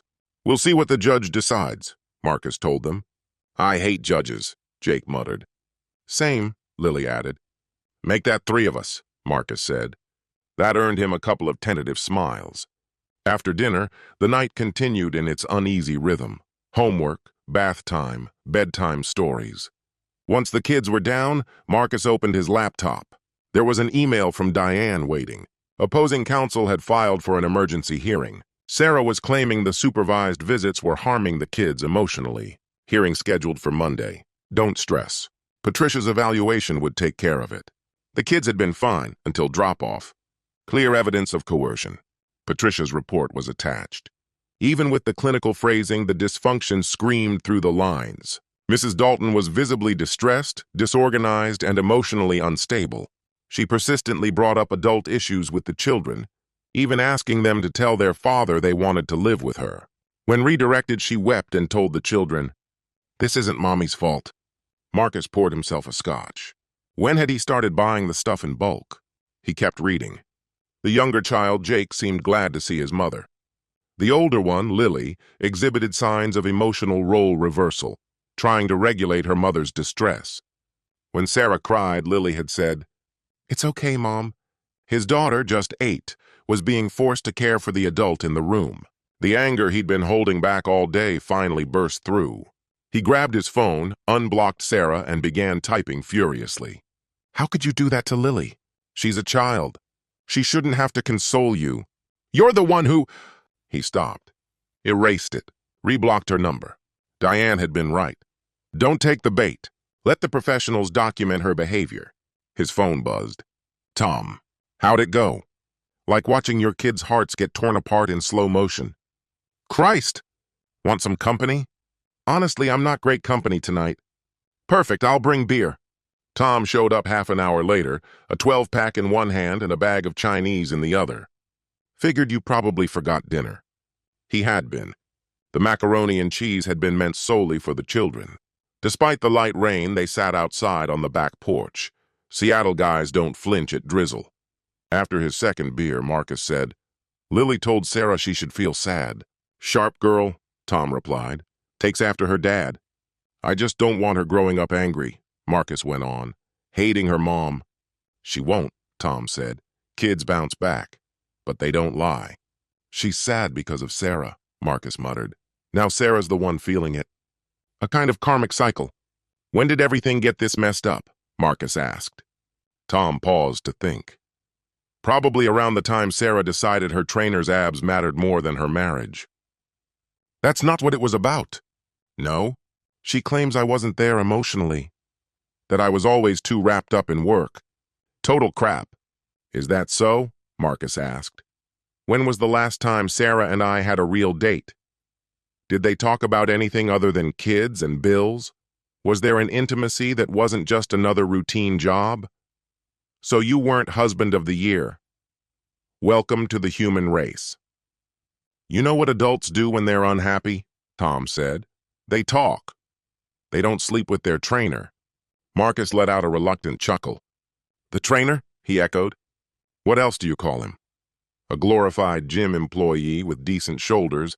The two of them sat quietly after that, sipping their drinks as the rain pattered harder against the umbrella over the deck. A siren moaned in the distance. You want to know the worst part? Marcus asked after a while. What's that? Beneath the anger, the pain, the fear over what this means for the kids, I'm actually relieved. Relieved I don't have to keep pretending. Pretending what? That we were fine. Still in love. More than just co-managers of a household with a shared schedule and a joint mortgage. Tom gave a slow nod. My therapist has a term for that, he said. Calls it the gift that comes with betrayal. Marcus raised an eyebrow. She cheated, which gave you the out you were too loyal to take yourself. You sound like a chapter from a self-help guide. 5 years of therapy, Tom said. Best investment I've ever made. I already sent you a name. Dr. Klein. She deals with betrayal trauma. I don't need... Yes, you do. Tom's voice was calm but certain. You're about to go through it.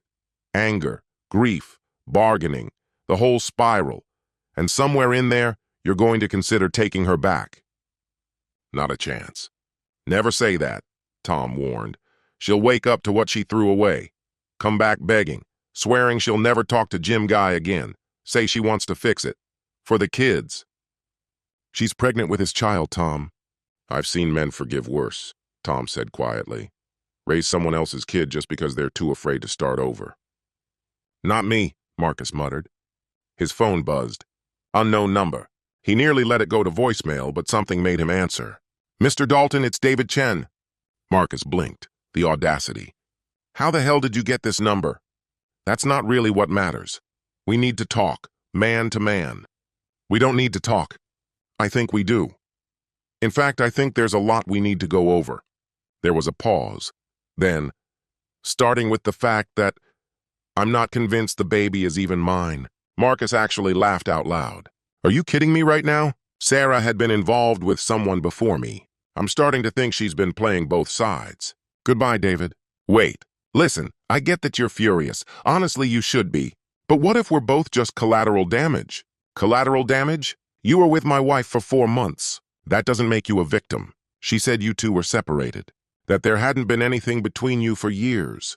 That your marriage only existed on paper. And you bought that? From a married woman? Your own client? I had real feelings for her. No. You enjoyed the attention from a woman who wasn't yours. That's not love. That's escapism. You don't get it. No, I get it better than you think. You're just now realizing Sarah isn't worth destroying your entire life over. Your wife won't forgive you. Child support's going to bleed you dry. And now you're desperate to get out of it. Pretending the baby might not be yours. Trying to pass the burden off. There was someone else before me, a trainer. Rick Paulson. They were tight, Really tight, before she and I started seeing each other.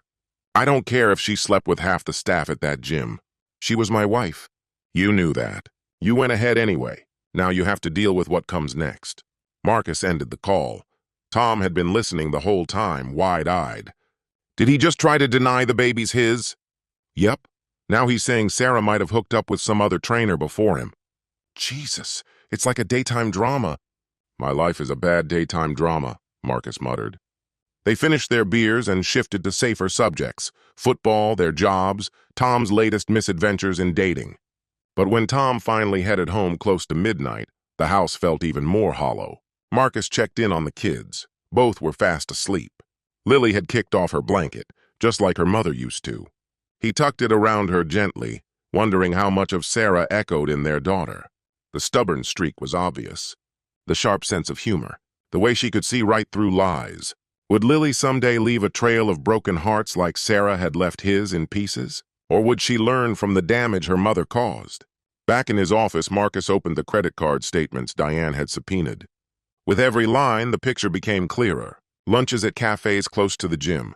Training appointments lasting 2 hours, free of charge, almost certainly thanks to David. A purchase from Victoria's Secret in July, one Marcus never saw the outcome of. His phone vibrated. Another unknown number. Sarah. Again. David reached out, said he spoke to you. I don't know what he told you, but it's not true. The baby's his. I never touched Rick. Please believe me, I need you to. So she had his new number too. Perfect. Marcus took a screenshot, sent it to Diane, and blocked the number. Still, the doubt started to seep in. What if David had been honest? What if Sarah had been lying even longer than she'd admitted? The idea should have made him furious. But it didn't. He felt nothing. Whether it was one guy or 5 didn't change the outcome. The marriage was finished. She was carrying someone else's baby. The finer details were just different shades of betrayal. His laptop chimed. Subject: email from Diane. Diane's message had just landed in Marcus's inbox. She'd forwarded the opposing counsel's discovery responses. He skimmed through them, eyebrows raising. According to Sarah, the relationship she had wasn't an affair in the traditional sense. It was emotional support during a rough patch in her marriage. She also alleged Marcus had been unfaithful himself, 3 years back, with someone from work. Marcus blinked at the screen, stunned. An affair? 3 years ago? He tried to rewind his memory. That was during the Singapore assignment. 2 intense weeks launching the company's Asian branch. Countless hours with the deployment team. He remembered Melissa Crawford, a junior analyst who hadn't exactly hidden her attraction. She'd invited him for drinks, casual at first, then suggested dinner. Things had come dangerously close to crossing a line, but they hadn't. He'd ended the night alone in his hotel room, a deliberate choice made because he was married. Still, Sarah hadn't trusted him when he got back. All the probing questions about Melissa, the constant checks on his phone afterward. Had she convinced herself something had happened that hadn't? Marcus began typing his reply to Diane. There was never an affair. Not then, not ever. Yes, a co-worker showed interest on a work trip, but I shut it down. Happy to provide witnesses if needed. Diane's response was quick. Good. Let her push false claims. Judges tend to frown on dishonesty. On a related note, Monday's hearing could get complicated. Sarah's attorney is accusing you of parental alienation. Marcus read that twice. Excuse me? They're saying you're turning the kids against her. They're citing Lily's behavior during visits as evidence. It's a reach, but we need to be ready. Can you stop by tomorrow? Bring the kids' therapy records. Therapy, another task for the list. He scribbled a reminder to call Dr. Martinez first thing Monday. The children deserved a safe space, someone impartial, someone who wasn't caught in emotional crossfire. It was already past 1 a.m. and sleep felt out of reach. He poured himself another glass of scotch. He'd been going through it too fast lately, and sat down in the living room. The mantel was still crowded with family photos. He'd thought about taking them down more than once. But something always stopped him. Deleting the past wouldn't change it. His phone rang. Jennifer Chen. Sorry it's late, she said. Couldn't sleep. David won't stop texting. He's losing it over the baby. Called earlier trying to suggest it might not be his. Marcus sighed. Typical. Exactly. He pulled this same move with the last woman he got pregnant. Marcus's stomach turned. What do you mean the last one? Oh, you didn't know? There was a woman at his old gym. She got pregnant too. Turned out it wasn't his, thankfully. But not before months of chaos. She paused. This is a pattern with him. From what I know, 4 affairs, 2 pregnancies, 1 ended marriage, mine. She gave a bitter laugh. Though I guess your wife is different. He never talked about leaving me for anyone else before. But with Sarah? He told her he was leaving you. Marcus sat still, absorbing that. He told me he had a conference in Portland last weekend, Jennifer added. Turns out he was holed up downtown with her. He still had the credit card statements. Last weekend, wasn't Sarah supposed to be with her sister? Want to bet that wasn't true either? Another lie. Another betrayal. How many times had she lied? How long had she been stringing him along like a fool? I should get going, Jennifer said. Just thought you should know what you're up against. David's unraveling. That kind of man can be dangerous when he realizes he sacrificed everything, and for nothing. When the line went dead, Marcus remained still, enveloped by darkness. His scotch sat untouched beside him. The house shifted and settled around him like it always did. Upstairs, a child coughed in their sleep. Familiar noises from a home that used to feel normal before everything fell apart. His mind wandered to Sarah, now in her new place. Was she by herself? Was she anxious? Did she ever stop to think about what she'd given up? Did she wish she could take it back? And would it even matter if she did? The mantel clock, his parents' wedding gift, ticked past 2 a.m. In a few short hours, he'd need to pull himself together, make breakfast, pack lunches, and play the part of the composed parent. The kids weren't fooled, though. They felt the shift. They knew. Monday promised courtrooms, attorneys, and another round of performative dysfunction. Tuesday would echo Monday, and so would Wednesday. And every day after that. How long would this go on? When would life stop revolving around custody battles and legal paperwork? When could he start living again? Tom had been right all along. He needed therapy. They all did. Even Sarah, wherever she was now, pregnant with a child that might not even be David's. The same David who had already thrown her to the wolves. Eventually, Marcus rose and began switching off the lights one by one. As he moved down the hallway, he paused at the place where he'd first confronted Sarah. Just 7 days ago. 7 days. And already so much was in ruins. The worst part? More damage was sure to follow. Still, tomorrow he'd get up, make the kids breakfast, pack their lunches, hold it all together, not out of strength, but necessity. They needed one parent who wasn't breaking down. Even if, alone in the silence of his darkened room, breaking down was all he longed to do. Chapter 7. Monday dawned bright and unusually warm for Seattle, as if the weather was mocking him. Marcus had managed maybe 4 hours of restless sleep, chased by dreams of a pregnant Sarah. Only in the dreams, she was carrying his child, and they were still happy. Waking up had never felt so brutal. At breakfast, the kids were quiet. Lily barely touched her toast. Jake stirred his cereal with his spoon, not eating. Do we have to go to school? Jake asked. Yes, buddy. School's important. But what if Mom tries to pick us up? Mom can't come to your school right now, Marcus said gently. You're safe. I don't want to be safe from Mom, Jake said quietly. I just want things to go back to normal. Marcus nodded, his voice low. I know. I do too. After walking them all the way to their classrooms, despite their embarrassed protests, he drove straight to Diane's office. She was already in full battle mode. 3 empty coffee cups crowded her desk. Case files were spread like a battlefield before her. Bradley Winters filed 17 motions, she said without even saying hello. Everything from a request for immediate custody change to demanding you undergo a psych evaluation. He's going for quantity over quality, hoping something sticks. Can he get away with that? Marcus asked. They spent the next 2 hours preparing for every angle.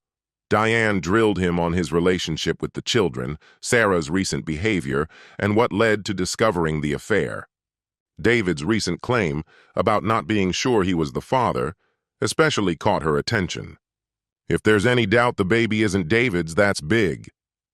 It paints a picture of sustained dishonesty, Not just a one-time mistake. Sarah texted. She says it is David's. She says a lot of things, Diane said flatly. Doesn't make them true. I've subpoenaed her phone records. 12 months back. Let's find out who else she was texting during those training sessions. The courthouse was its usual hectic mess. Lawyers in tailored suits darting between rooms, anxious parents guarding manila folders like lifelines. Children stood at the center of the storm, dressed neatly as if for a pageant. But it was judges, not audiences, who would determine their fate. Marcus spotted Sarah before she noticed him. She was standing near the elevator beside Bradley Winters, dressed in a modest outfit he didn't recognize.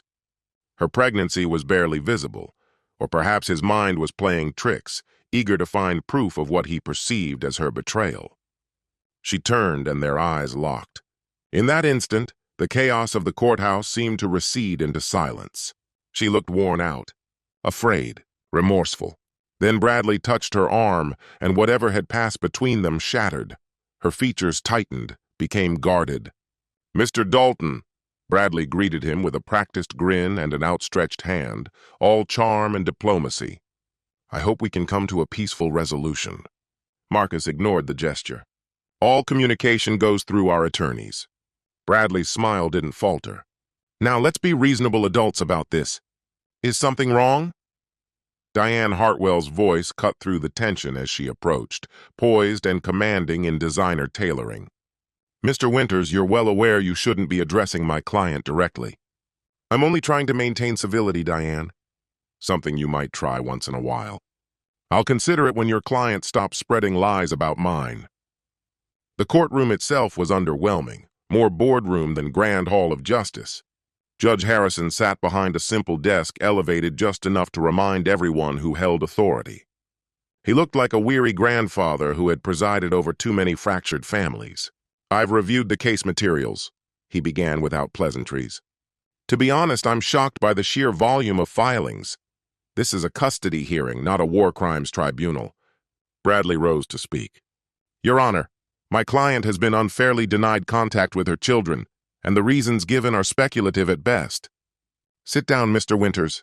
You'll speak when I ask you to." The judge turned to Diane. "Ms. Hartwell explained the need for supervised visitation." Diane's delivery was precise and unrelenting. She referenced Patricia's evaluation, drawing attention to Sarah's tendency to emotionally manipulate her children.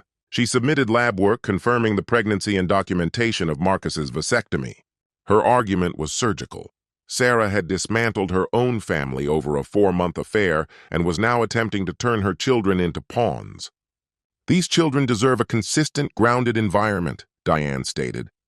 "Not to be pulled into adult issues or asked to take sides during visits that should be centered around emotional safety." Bradley countered with impassioned rhetoric, aiming to soften the narrative. Sarah, he said, had always been a loving and attentive mother. The affair had been a desperate act driven by emotional isolation. Marcus, in his bitterness, was using the children as tools of retaliation. "Yes, my client made a regrettable decision," Bradley admitted. "But does a single lapse, no matter how serious, justify cutting a mother out of her children's lives?" The judge raised his eyebrows. "Counsel, a 4-month affair that ends in pregnancy while still married is hardly a minor lapse in judgment."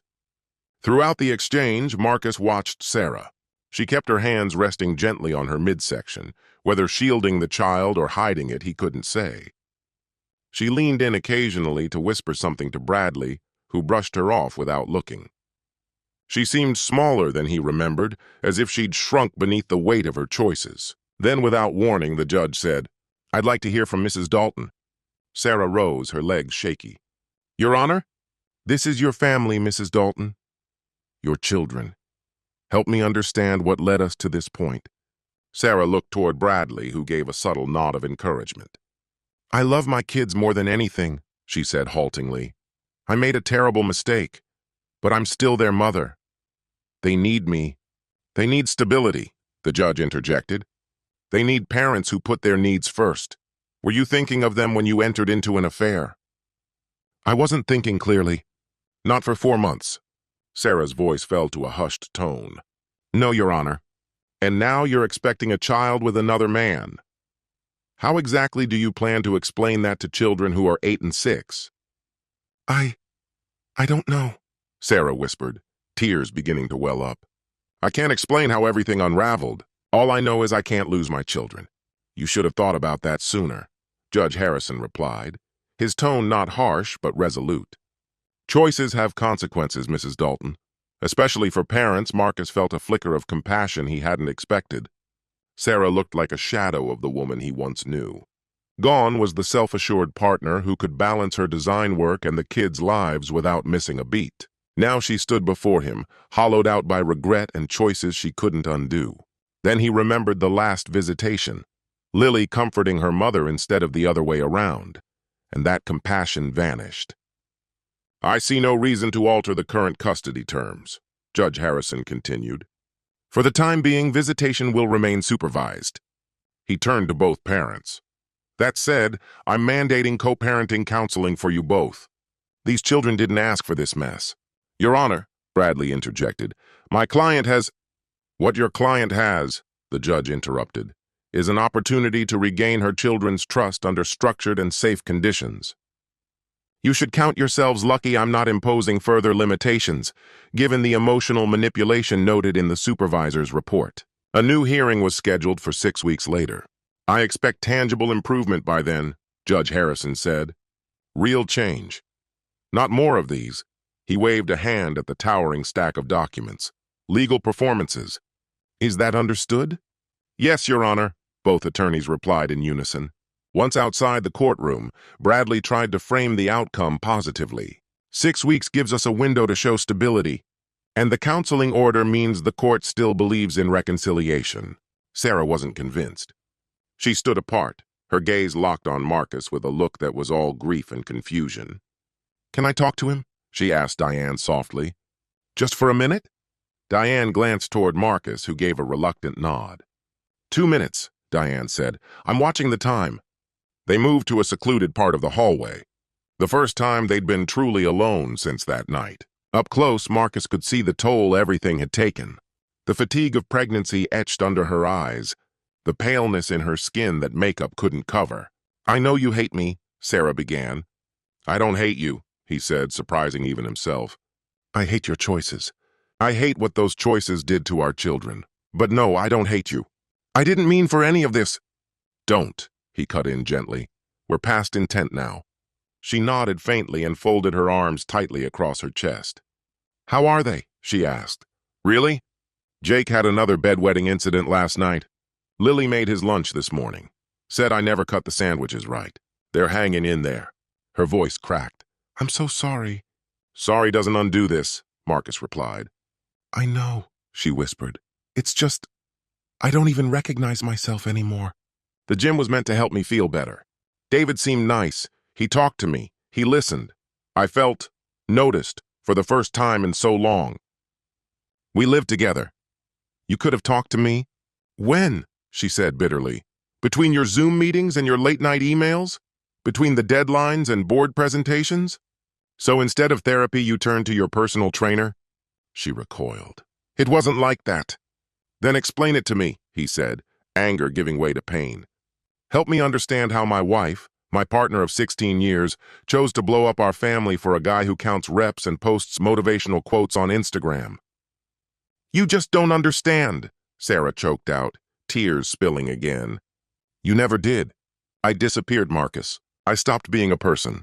I was just mom, just honey, just the woman who made sure there were clean socks and groceries in the fridge. David made me feel like myself again, like Sarah. And now you're carrying his child. Was it worth it? She brushed her hand over her belly without thinking. He's ignoring me now, won't respond. Who? David. He's cut me off. Blocked my number. His attorney sent paperwork demanding a DNA test. Said he doesn't want contact until that's settled. Jennifer kicked him out, and now I'm toxic. Despite the situation, Marcus felt a bitter kind of satisfaction stir in him. Did you really think he'd leave his wife for you? He promised me he would. Said we had a future. Said he loved me. And you believed him? I needed to. Can't you see that? I needed to feel like someone loved me. Not because of what I did for them, but because of who I am. I loved you. No. You loved the version of me that made your life easier. The wife who handled the chaos so you could focus on your career. But when was the last time you actually saw me, Marcus? Really saw me? Time's up, Diane announced. Sarah turned to go, then hesitated. She looked back. For whatever it's worth, the baby is David's. There was never anyone else. I know it doesn't change anything, but you deserve to hear that. I'm not the complete villain you think I am. I never said that. You didn't have to. She returned to Bradley, who was already on his phone, likely billing another hour. Marcus watched her leave, hollowed out. He'd thought today would bring closure, vindication, but all he felt was drained. That was a mistake, Diane said coldly. Don't talk to her again without me present. She looks awful. Good. Maybe reality's finally catching up to her. David ditched her. She's in a shabby apartment now, about to raise 3 kids alone, and one of them is a constant reminder of her betrayal. Play foolish games, win foolish prizes. They discussed the next steps in the parking garage. More discovery, more depositions, more financial statements. The slow, grinding machinery of divorce. The co-parenting therapy actually works in your favor, Diane told him. It shows you're trying to cooperate for the kids' well-being. Judges appreciate that. Do I have to go? Yes, and here's why it's useful. She has to be there too, exhausted, pregnant, sitting across from the man she cheated on, while a therapist talks about rebuilding communication. It'll be unbearable for her. Marcus wasn't sure he wanted Sarah to suffer. He just wanted his old life back. Happy children, a quiet home, some sense of peace, all of which now seemed far out of reach. That afternoon, he picked up the kids from school, took them out for ice cream even though it was a Monday. They needed something familiar, something good. Did you see Mom today? Lily asked, licking her strawberry cone. Yeah, I did. Is she okay? She misses seeing you all the time. That makes her sad. Good, Lily said, but softer than before. Maybe if she's sad enough, she'll fix things. If only it were that easy. But life, he knew, wasn't made for 6-year-old logic. And broken things don't fix themselves just because you want them to. That night, while the kids were busy with their homework, Marcus's phone started ringing. The caller ID showed a number he didn't recognize. He considered ignoring it, but something nudged him to answer. Marcus, it's Rick. Rick Paulson, from the gym. The other trainer, David's supposed accomplice. What do you want? I know this is out of the blue, Rick said, but I heard about everything. With Sarah, with David. And I just need you to hear me. There was never anything between me and Sarah. All right, Marcus said cautiously. David's trying to drag me into this because he's scared. But I swear to you, Sarah was just another client. She was kind. She worked hard. Talked about her kids all the time. That's all it was. So why call me? Because I don't want my name tied to David's wreckage. And because Sarah doesn't deserve the crap she's getting. She's not some gym groupie hooking up with everyone. She made a mistake. With him. One mistake. That's it. You're standing up for her? I'm standing up for what's real. David's got a routine. He goes after married women who seem miserable, gives them attention, flatters them, makes them feel seen. And by the time they realize he's just playing a game, it's too late. Their lives are already in pieces. You think he did that to Sarah? I watched it happen. Same script he's used on 3 other women before her. Only difference is, Sarah ended up pregnant. Marcus muttered a thank you and ended the call, feeling even more lost than before. Was Sarah just another one of David's targets? Or was that just a convenient excuse to dodge accountability?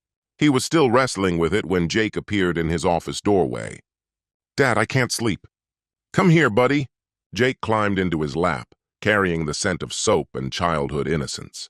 Do you think Mom's baby will like us? Why do you ask? Emma's mom had a baby with her new husband. Emma says the baby gets all the love now. She says nobody sees her anymore. That won't happen to you, Marcus said softly. You'll never be invisible. Not to me. Not to Mom either, no matter how many babies she has. But we're not going to be a family anymore. We'll still be a family, Marcus explained. Just a different version of one. Bigger, more complicated, but still a family. I don't want complicated. I want normal. Me too, Jake. Me too. Marcus carried him back to his room, tucking him in with extra care. In the hallway, he found Lily lingering nearby. She'd clearly overheard. You okay, Lily Bean? He asked. She gave a little shrug. Mom called me that today. During our visit, how'd that make you feel? Sad and mad and kind of confused? She looked up at him, her 8-year-old eyes far too knowing. Is it okay to feel all that at once? It's not just okay, he said. It's normal, especially when someone you love hurts you. Do you still love Mom? The question of the hour. I'll always love who she used to be, Marcus answered. And I'll always be grateful she gave me you and Jake. But the rest, it's messy. Everything's messy now, Lily said quietly. Yeah, Marcus agreed, but we'll get through it. One day at a time. Once both kids were tucked in, Marcus stepped outside to the deck. Despite the drizzle that had started falling again, the city lights shimmered through the rain, like brushstrokes in an impressionist painting. Blurry, beautiful, and hard to make sense of, much like everything else in his life. His phone buzzed, another unfamiliar number. A message from Sarah. Thanks for talking to me today. I know I didn't deserve it. The kids are lucky to have you. I'm sorry I ever forgot that. He didn't reply. Couldn't bring himself to. What words would even fit? Still, he hadn't blocked her number. Not yet. Maybe that meant something. Or maybe he was simply too worn down to care. Either way, tomorrow would drag its own burdens behind it. More legal meetings, more signatures. More conversations with kids who deserved lives untouched by adult messes. But tonight, he sat beneath the drizzle trying to recall the last time he'd truly looked at his wife. Really seen her. Before the gym schedules, the pregnancies, the custody disputes, he couldn't place it. And maybe that was the worst part. Not the end of the marriage, but how quietly it had been fading all along. So gradually that neither one of them had realized until it was already gone. The rain thickened, soaking through his clothes. Marcus didn't move, letting the cold Seattle rain wash over him. Sometimes all you could do was sit in the downpour. Sometimes that was enough. Chapter 8. Peeling back the lies. The phone records landed on a Tuesday that had all the weight of a Monday. Diane rang Marcus while he was at the office, her voice buzzing with the focused excitement that only attorneys get when something damning turns up. You need to see this. Can you come by on your lunch break? Marcus glanced at the endless spreadsheet on his monitor, the numbers blurring together. He'd been off all morning, swapping digits, missing mistakes he'd normally catch in seconds. Richardson had noticed but said nothing. Just quietly corrected everything before the reports went out. I'll be there by noon, Marcus said. When he walked into Diane's office, it looked like a scene out of a crime drama. File boxes stacked high, papers everywhere, a whiteboard crammed with dates, names, arrows. His divorce had become a full-scale investigation. Sit, Diane said, pushing a thick binder toward him. 18 months of Sarah's phone records. You'll want to see this. Marcus flipped open the folder, scanning rows of dates, times, and phone numbers. What am I even looking for? Start on page 4, Diane instructed. He turned the page. Hundreds of text messages. Sarah and an unfamiliar number, stretching back 13 months, way before she'd admitted to anything. Who does this number belong to? David Chen, Diane said. But it gets better. Page 12. Another string of texts. Different number, same time frame. Rick Paulson, the other personal trainer. Look at how often they messaged, daily. Some days, 50 or 60 texts. But Rick swore nothing happened, Marcus protested. Keep going, she said. Page 23. Yet another number, another man, someone Marcus didn't know. Who's Thomas Erickson? A fitness influencer from Portland. Sarah followed him on Instagram, liked all his content, and when he visited Seattle for workshops, they texted frequently. Marcus's stomach twisted. How many of them were there? The ones we can confirm? 4. As for how far it went with any of them besides David, we don't know yet. But there's a definite pattern. She was reaching for attention outside the marriage. Repeatedly. This can't be real, Marcus murmured. Sarah wouldn't. She's not like that. Diane's expression softened a little. I know this is painful, but the evidence is overwhelming. Your wife didn't just cheat. She was emotionally invested in several men over more than a year. David was just the one who got caught. Marcus flipped through the remaining pages. Late-night messages, heart emojis, deleted texts that still left traces in the records. His marriage hadn't merely faded out. It had been quietly destroyed. One message at a time. Will this help in court? He asked. Overwhelming. A long-running pattern of deceit. Repeated poor choices. A disturbing lack of judgment. Bradley's going to lose it when he lays eyes on this. What about the kids? They can't ever find out. They won't. But a judge needs the full picture of who's asking for custody. Marcus stumbled out of the office, stunned. The Sarah detailed in those documents wasn't the woman he'd married. Not the mother who sang lullabies or organized weekend playdates for the block. This was a stranger. His phone buzzed as he reached his car. Jennifer Chen. Is now a bad time? I just finished going through Sarah's phone logs. She was messaging your husband for over a year. 13 months? Marcus asked, his voice low. He told me it was 6. She was talking to a lot of people, Jennifer said flatly. Your husband just happened to be the one who took the bait. Some prize, she added bitterly. You want to hear something twisted? I'm almost relieved. If he'd stayed faithful, I might have wasted another 10 years trying to make it work. Now I get to start fresh. 34's still young. Better than being stuck and waking up at 44, she said with a dry laugh. How are you doing? She asked. I just discovered my wife has been emotionally farming strangers for attention for over a year, Marcus replied. So yeah, I'm doing fantastic. Drink later? Promise not to proposition you for revenge. Despite himself, Marcus chuckled. Rain check. I've got to pick up the kids and act like their mom wasn't living a double life. Yeah, Jennifer said. That's our reality now. Pretend it's normal so they don't see the fire behind us. That afternoon, Marcus sat on the sidelines of Lily's soccer practice. She moved with sharpness, assertive, relentless.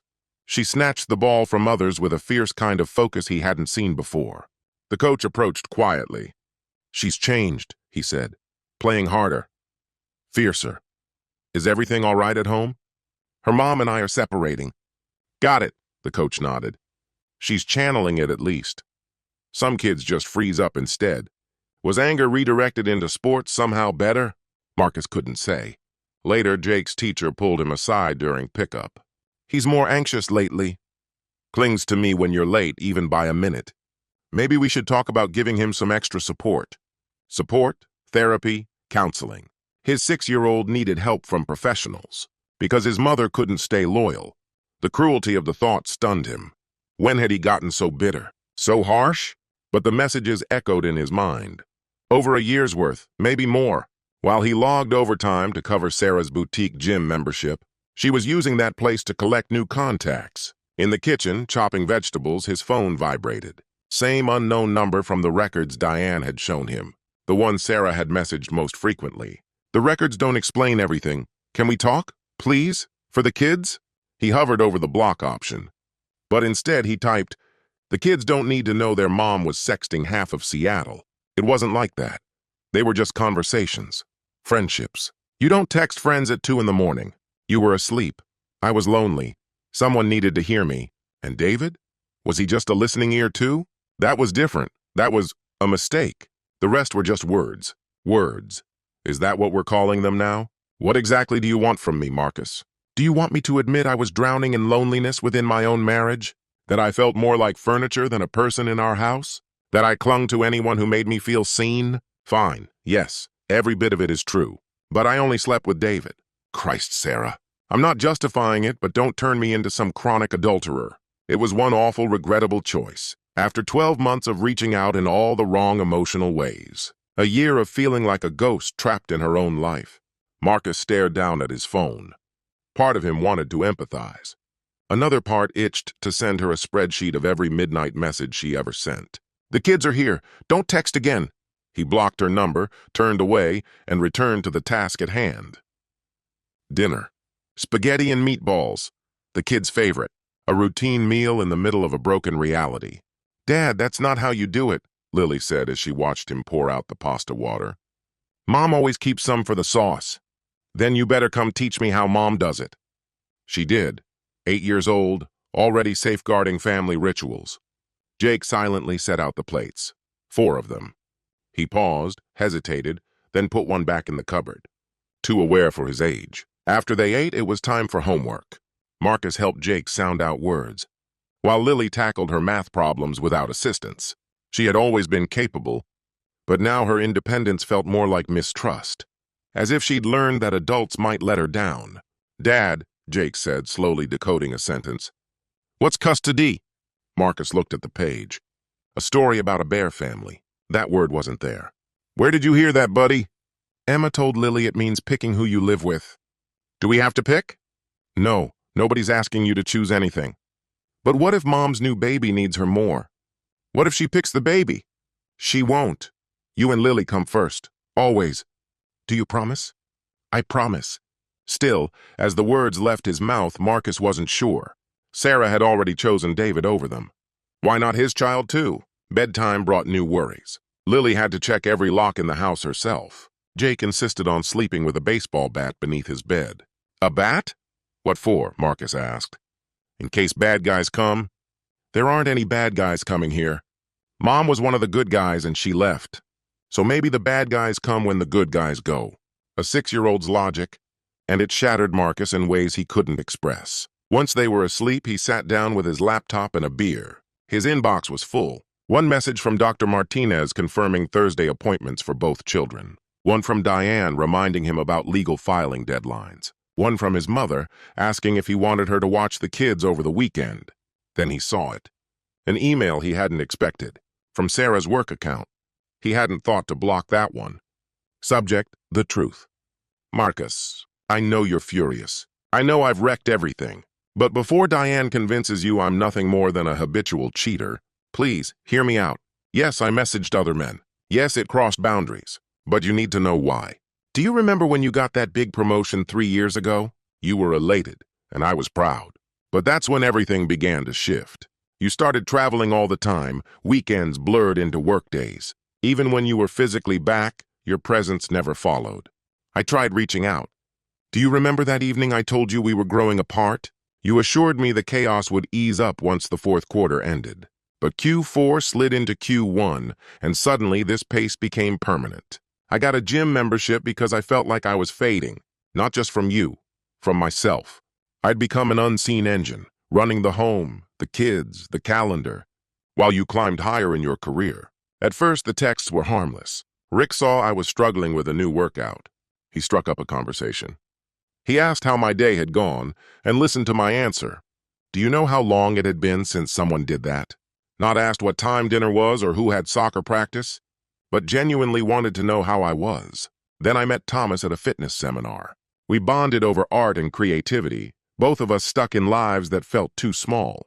We talked about the books we loved, music we missed, dreams we'd abandoned. It wasn't physical. It wasn't romantic. It was just someone seeing me. Even David started that way. He was just a trainer who made me laugh, who noticed my progress and told me so, who looked at me as someone more than a wife, more than a mother. I won't pretend I didn't cross a line. When it turned physical with David, something irreversible happened, and I accept that. But it didn't happen out of nowhere. It happened because I was slipping under and you didn't see it. I'm pregnant. It's not yours. I've torn our family apart. I've caused pain to you and our children that can't be undone. But I need you to hear this. I wasn't chasing some conquest, collecting men like badges. I was trying to feel human again.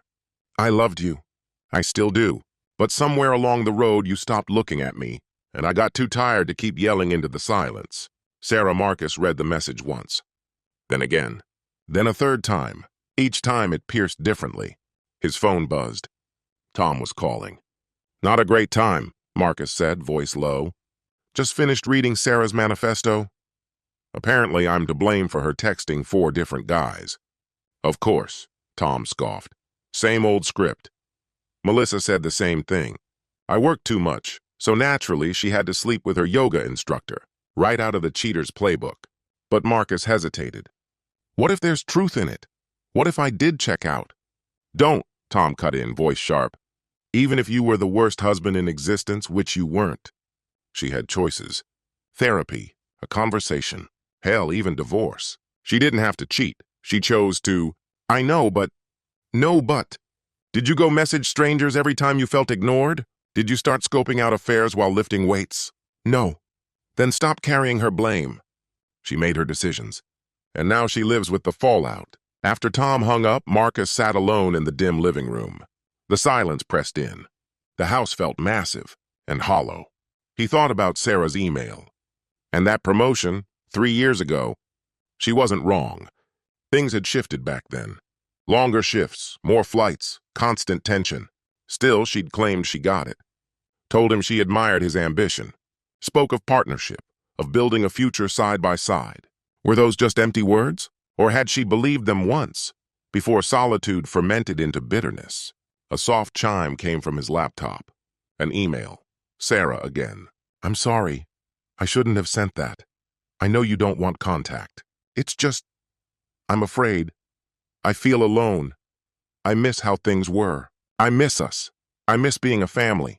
Ignore me if you have to. Block me if that's easier. I won't reach out again. Marcus stared at the message. His hands hovered above the keyboard. It would take almost nothing to write back, to unload his fury, to offer forgiveness, to do something instead of being stuck in this hollow pause. But he didn't. He snapped the laptop shut and poured himself another beer.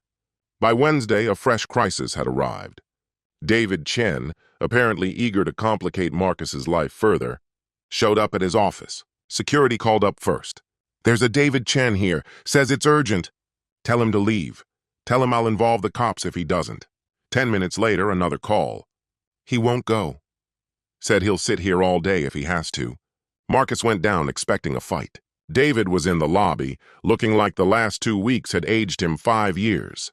Gone were the sleek gym clothes, replaced by wrinkled khakis and a tired polo. That arrogant trainer's strut, completely gone. You've got 2 minutes, Marcus said.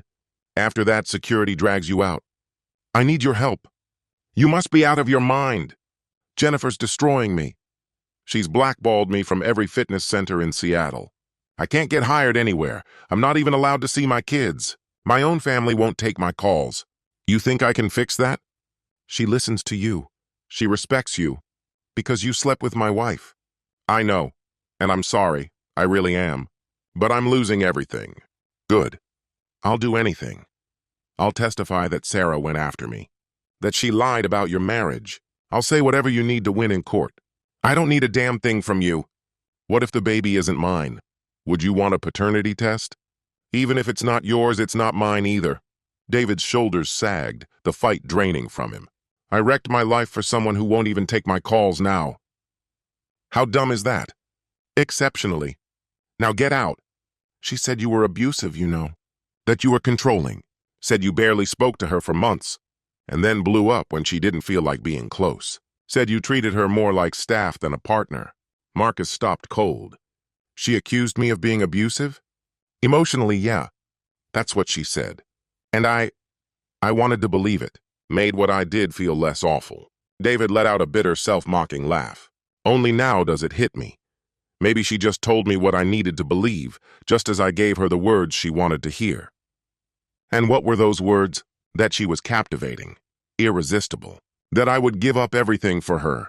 David glanced at Marcus. We were both lying, weren't we? Trying to escape the realities we were too afraid to face. You should leave. Yeah, sorry.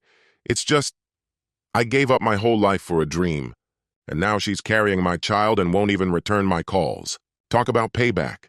Security came to escort him out. Marcus stayed in the lobby, stunned. Sarah had claimed David was abusive, that he tried to control her. Was that really how she viewed their relationship? Or just the version of events she needed in order to live with her choices? Back at his desk, Marcus's phone rang. It was Diane. Guess who's got new representation? Bradley Winters dropped her when she couldn't afford the retainer. Who took her case? Public defender. Well, legal aid. Margaret Flores. She's good, Diane added.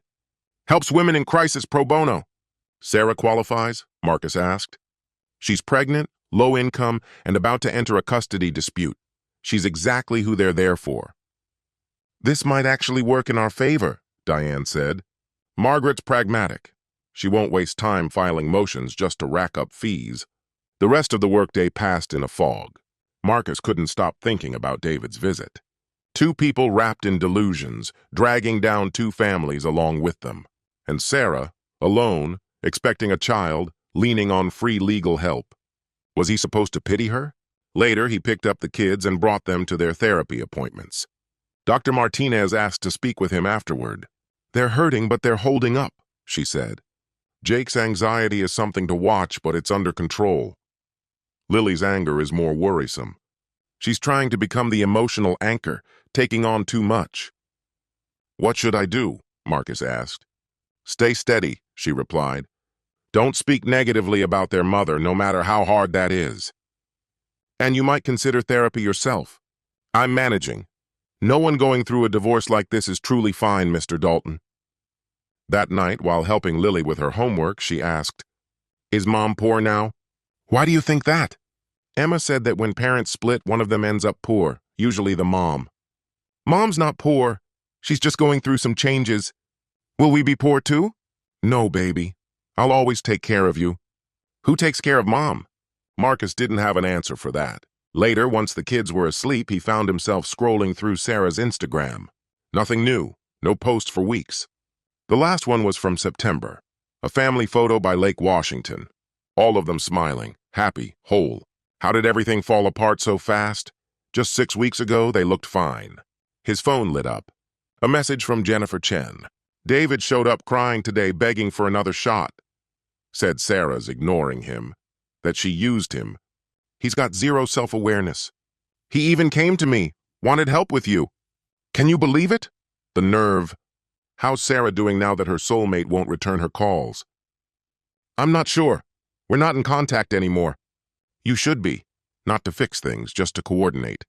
My attorney says the worst custody battles happen when parents stop speaking entirely." "Is the divorce finalized?" "Next month. Perfect timing for the holidays. I'll sign the papers, then head to Hawaii." "Want to join me? We could drink to our freedom and make our exes squirm." "It's a terrible idea, I know. But terrible ideas can be tempting." "Good night, Marcus. Just remember, we're the grounded ones. Staying sane is how we win."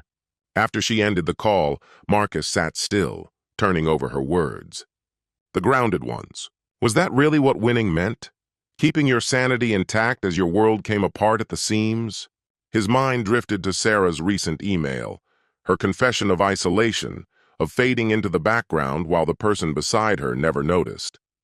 Then to what David had said, how they'd clung to each other just to avoid the lives they never wanted. When had his marriage turned into a trap instead of a haven? The house creaked in familiar rhythms around him. Tomorrow would bring more struggles, more painful clarity, and fresh wounds to label and store away. But for now, Marcus let himself imagine, what if they'd actually communicated? Not just existed together, but truly seen each other? What if he'd noticed Sarah slipping away before she tried to find herself in the eyes of strangers? Then again, what if didn't matter anymore? Only what is did. And this was reality. 2 children upstairs, depending on him to keep their world steady. A pregnant ex-partner, drifting further away with every misstep. A man standing in the ruins of the life he thought he was building. Somehow, amid the debris, they all had to chart a path forward, even if no one knew what that looked like anymore. Chapter 9. The confrontation, also known as co-parenting therapy, was scheduled for the Monday before Thanksgiving. The timing felt ironic, almost fated. Nothing like dissecting a failed marriage right before a holiday built around appreciation. Marcus arrived early, parked in the lot, watching cold Seattle rain trace paths down the windshield. The office itself was standard issue, muted tones, harmless decor, the kind of place meant to soothe chaos, not reflect it. Sarah arrived 5 minutes before their appointment. She was in a different car now, an older Honda, probably more affordable than the Lexus. She stayed inside too, delaying the moment they had to face each other. Finally, right at 2 o'clock, they stepped out in sync. The pregnancy was unmistakable now, 4 months, maybe a little more. Her sweater did little to conceal it. They gave each other a small nod, distant gestures from 2 people who used to share everything. Dr. Reese was younger than Marcus had imagined. Calm presence, soft eyes, practical shoes. Her office held no distractions, only 3 chairs arranged in a triangle. "Thanks for being here," she began gently. "I know this isn't easy. I'm not here to fix your relationship. That part's over. I'm here to help you parent together, even as your romantic connection ends." "Romantic connection," Sarah repeated under her breath. "Is that what we had?" "What would you call it?" Dr. Reese asked. "I don't know anymore," Sarah said. "Maybe a routine. A practical arrangement. 2 people raising kids who forgot why they started." Marcus felt his chest tighten, anger flickering just beneath the surface. "So we're rewriting the past now? Is that where we are?" "I'm not rewriting," she said quietly. "I'm trying to make sense of it. You had a baby with someone else." Seems pretty clear to me. That's the what, not the why. Dr. Reese jumped in smoothly, redirecting. Let's start with where we are now. You have two children who need stability. How do we work toward that together? The next hour felt like a boardroom negotiation. They reviewed pickup routines, shared calendars, school commitments, holiday divisions. Everything was transactional, methodical. Two former partners navigating the collapse of a joint venture. Then Dr. Reese asked, "And the baby? What's the plan there? Have you had that conversation with Lily and Jake yet?" Sarah instinctively placed a hand on her belly. They know I'm expecting. And they know the baby isn't Marcus's. Do they know who the father is? No, she replied, and David's not part of this. He's out of the picture. He left her, Marcus said, voice cold and even. He cut off contact after his wife kicked him out. Sarah winced but didn't argue. How are you dealing with that, Sarah? Dr. Reese asked gently. Like an idiot, she murmured. Like I ruined everything I had for a man who didn't see me as worth keeping. And you, Marcus? What's it like seeing David walk away from her? There's some satisfaction, he admitted. But then I feel ashamed for feeling that. And then angry at myself for feeling ashamed. All those reactions are completely valid, the therapist said. You're both going through your own grief. Sarah's mourning the loss of her marriage and the relationship she had with David. Marcus is grieving the betrayal and the end of his marriage. The kids are mourning the only family they've ever known. There's pain everywhere. I never wanted, Sarah began. But intentions don't erase consequences, Dr. Reese said softly. Sarah, you made decisions that hurt the people around you. Marcus, you're navigating the trauma of being betrayed. Neither of you is evil, but actions come with fallout. I am the bad guy, Sarah whispered. I'm the one who strayed, the one who got pregnant, the one who shattered everything. Beating yourself up won't help your children, Dr. Reese said firmly. Just like Marcus holding on to anger, even if justified, won't make co-parenting any easier. You both have to learn how to work together as parents, no matter how much pain you're in. They left the session with assignments, communication tools, boundary-setting exercises, and a shared parenting app to log every interaction. In the parking lot, Sarah hesitated beside her car. Marcus was unlocking his across from her. Hey, she called softly. He turned slightly. Yeah? I'm sorry. I know it can't undo anything, but I am, truly. I know. She hesitated, then asked, Do you think... She shook her head. Forget it. What? Do you think the kids will ever forgive me? Marcus considered lying, offering something gentle, something easy. But instead, he gave her the truth. I don't know, he said, but they still love you. That's something that hasn't changed. Sarah nodded, her eyes brimming. It's a boy, she said, voice cracking. I found out last week. A son, one who wouldn't be his. Have you chosen a name? Not yet, she said. David had opinions, she added with a hollow laugh. But that doesn't matter anymore. He made sure of that. So what now? I raise him, she said simply. I love him. I do my best to explain one day why he doesn't have a dad in his life. Just another conversation I never imagined having. She got into her car and drove off.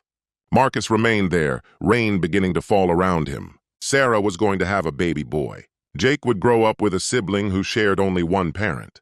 Their family was evolving, stretching in the most complicated, aching way imaginable. Later that night, Lily approached him in the kitchen. You saw Mom today? I did, he said. We went to therapy. We're trying to figure out how to co-parent better. Did she say anything about the baby? It's a boy. Lily took that in, silent for a beat. So Jake gets a brother, she finally said. But I still don't get a sister? Seems like it, he said softly. It's not right, she replied. No, he agreed. None of this is... Do we have to love him now? She asked. You mean the baby? Marcus chose his response with care. You don't have to feel anything you don't genuinely feel. But he'll be your half-brother. That's not nothing. Half, Lily repeated, her voice full of disdain. Half a brother, half the time with Mom, half a family. But not half my love, she added firmly. Never that. She threw her arms around him in a brief, intense hug before diving back into her schoolwork. Such raw emotion was rare these days, and Marcus knew to treasure it. The days leading up to Thanksgiving blurred into the usual routine: work, school, sports, and assignments. Saturday came and the kids went to Sarah's. Was it supervised? Someone asked. Not anymore, Marcus replied. The court calls it progress. The kids came back quiet but not shaken. Her place is tiny, Jake said. She says it's just for now. Did you have a good time? She cried a lot, Lily answered, but she baked cookies. Then came Thanksgiving, all forced smiles and obligatory warmth. Marcus took the kids to his mother's, where relatives acted like everything was fine. His brother pulled him aside. Tell me the truth. How are you holding up? I'm making it through. Some days that's the win. And Sarah? Pregnant, alone, not the same. Good. Don't say that, Marcus warned. Not where they can hear. They're outside, his brother said, and I'll speak my mind about the woman who wrecked your life. But Marcus didn't have the fire for that anymore. The rage lingered, dulled by fatigue and maybe even a flicker of sorrow. Sarah would face childbirth alone, raise a child alone, carry the weight of her actions indefinitely. Was that justice or just more pain stacked on top of pain? His phone buzzed. Jennifer Chen. Happy Thanksgiving. I'm tipsy on wine and singlehood. How's the fractured family holiday scene? As you'd imagine. You? David's groveling at his mom's. I hung out with my sisters and felt amazing. Got the kids tomorrow. Not what I hoped for, but it's what it is. Does it get easier? He asked. If it does, I'll let you know. My lawyer says year 2's kinder than year 1, so just 13 more months of this. Black Friday arrived in its usual frenzy. Marcus took the kids tree shopping, a tradition that felt strangely hollow without Sarah's yearly complaints about pine needles. They trimmed the tree together. Lily was precise, arranging ornaments delicately. Jake chucked tinsel like snowballs.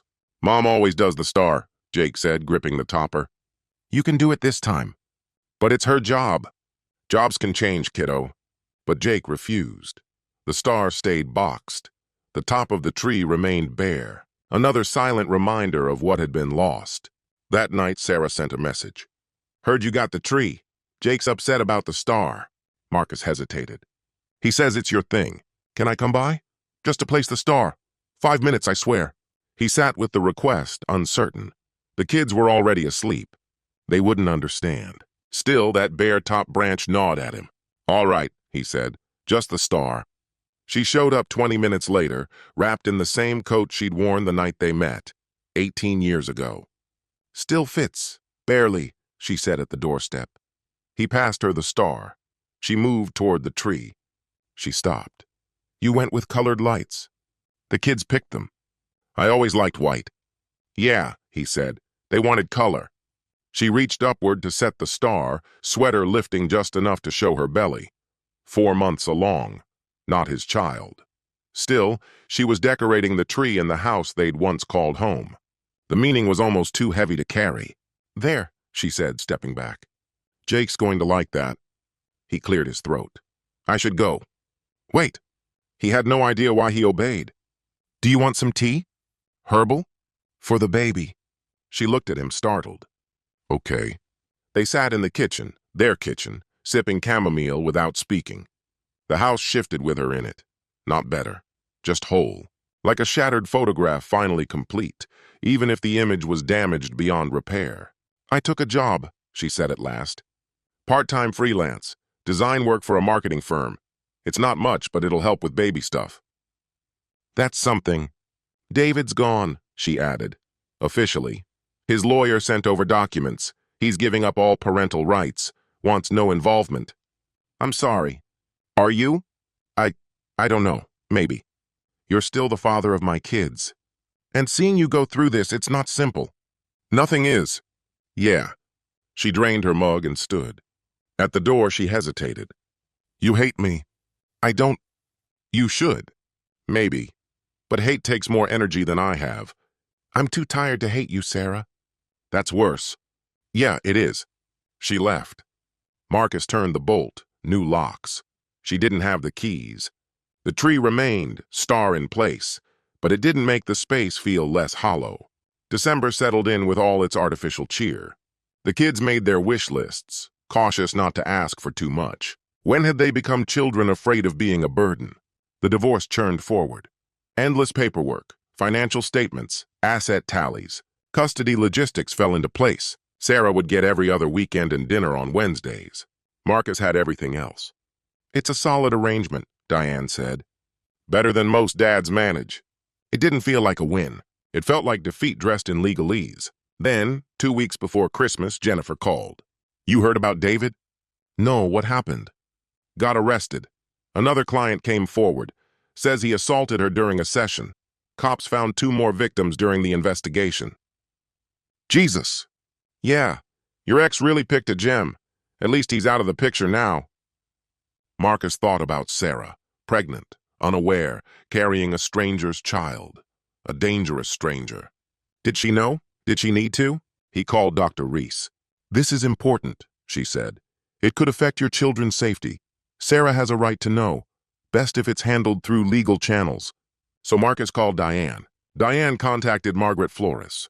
And somewhere down the line, someone told Sarah. The official channels had let marriage down. That evening, Sarah messaged him. "I know about David. Please don't hate me more than you already might. Are you all right?" "Not really. But I haven't been okay since October." "What's one more blow?" "The baby is still mine, still my son. He didn't choose who his father is, just like Lily and Jake didn't choose this separation." "If you need something," she wrote, "I need my life back. Can you give me that?" He couldn't. Nobody could. Christmas crept in like an impending accident he saw coming and couldn't stop. The plan was set. Sarah would have the kids on Christmas Eve, and Marcus would have them on Christmas Day. A modern compromise in the age of shared custody. "Will Santa know to come to both places?" Jake asked.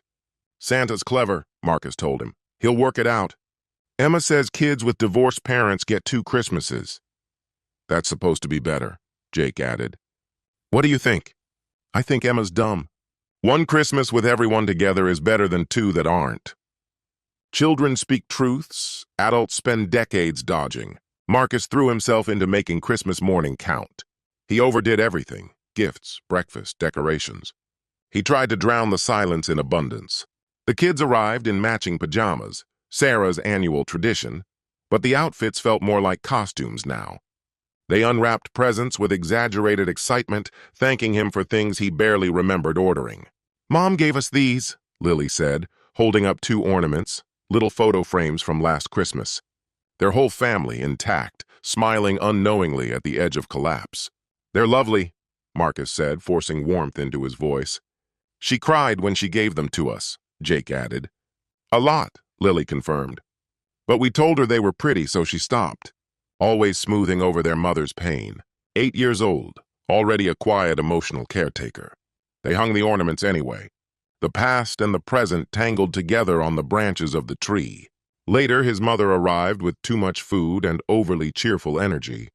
His brother dropped by with his family.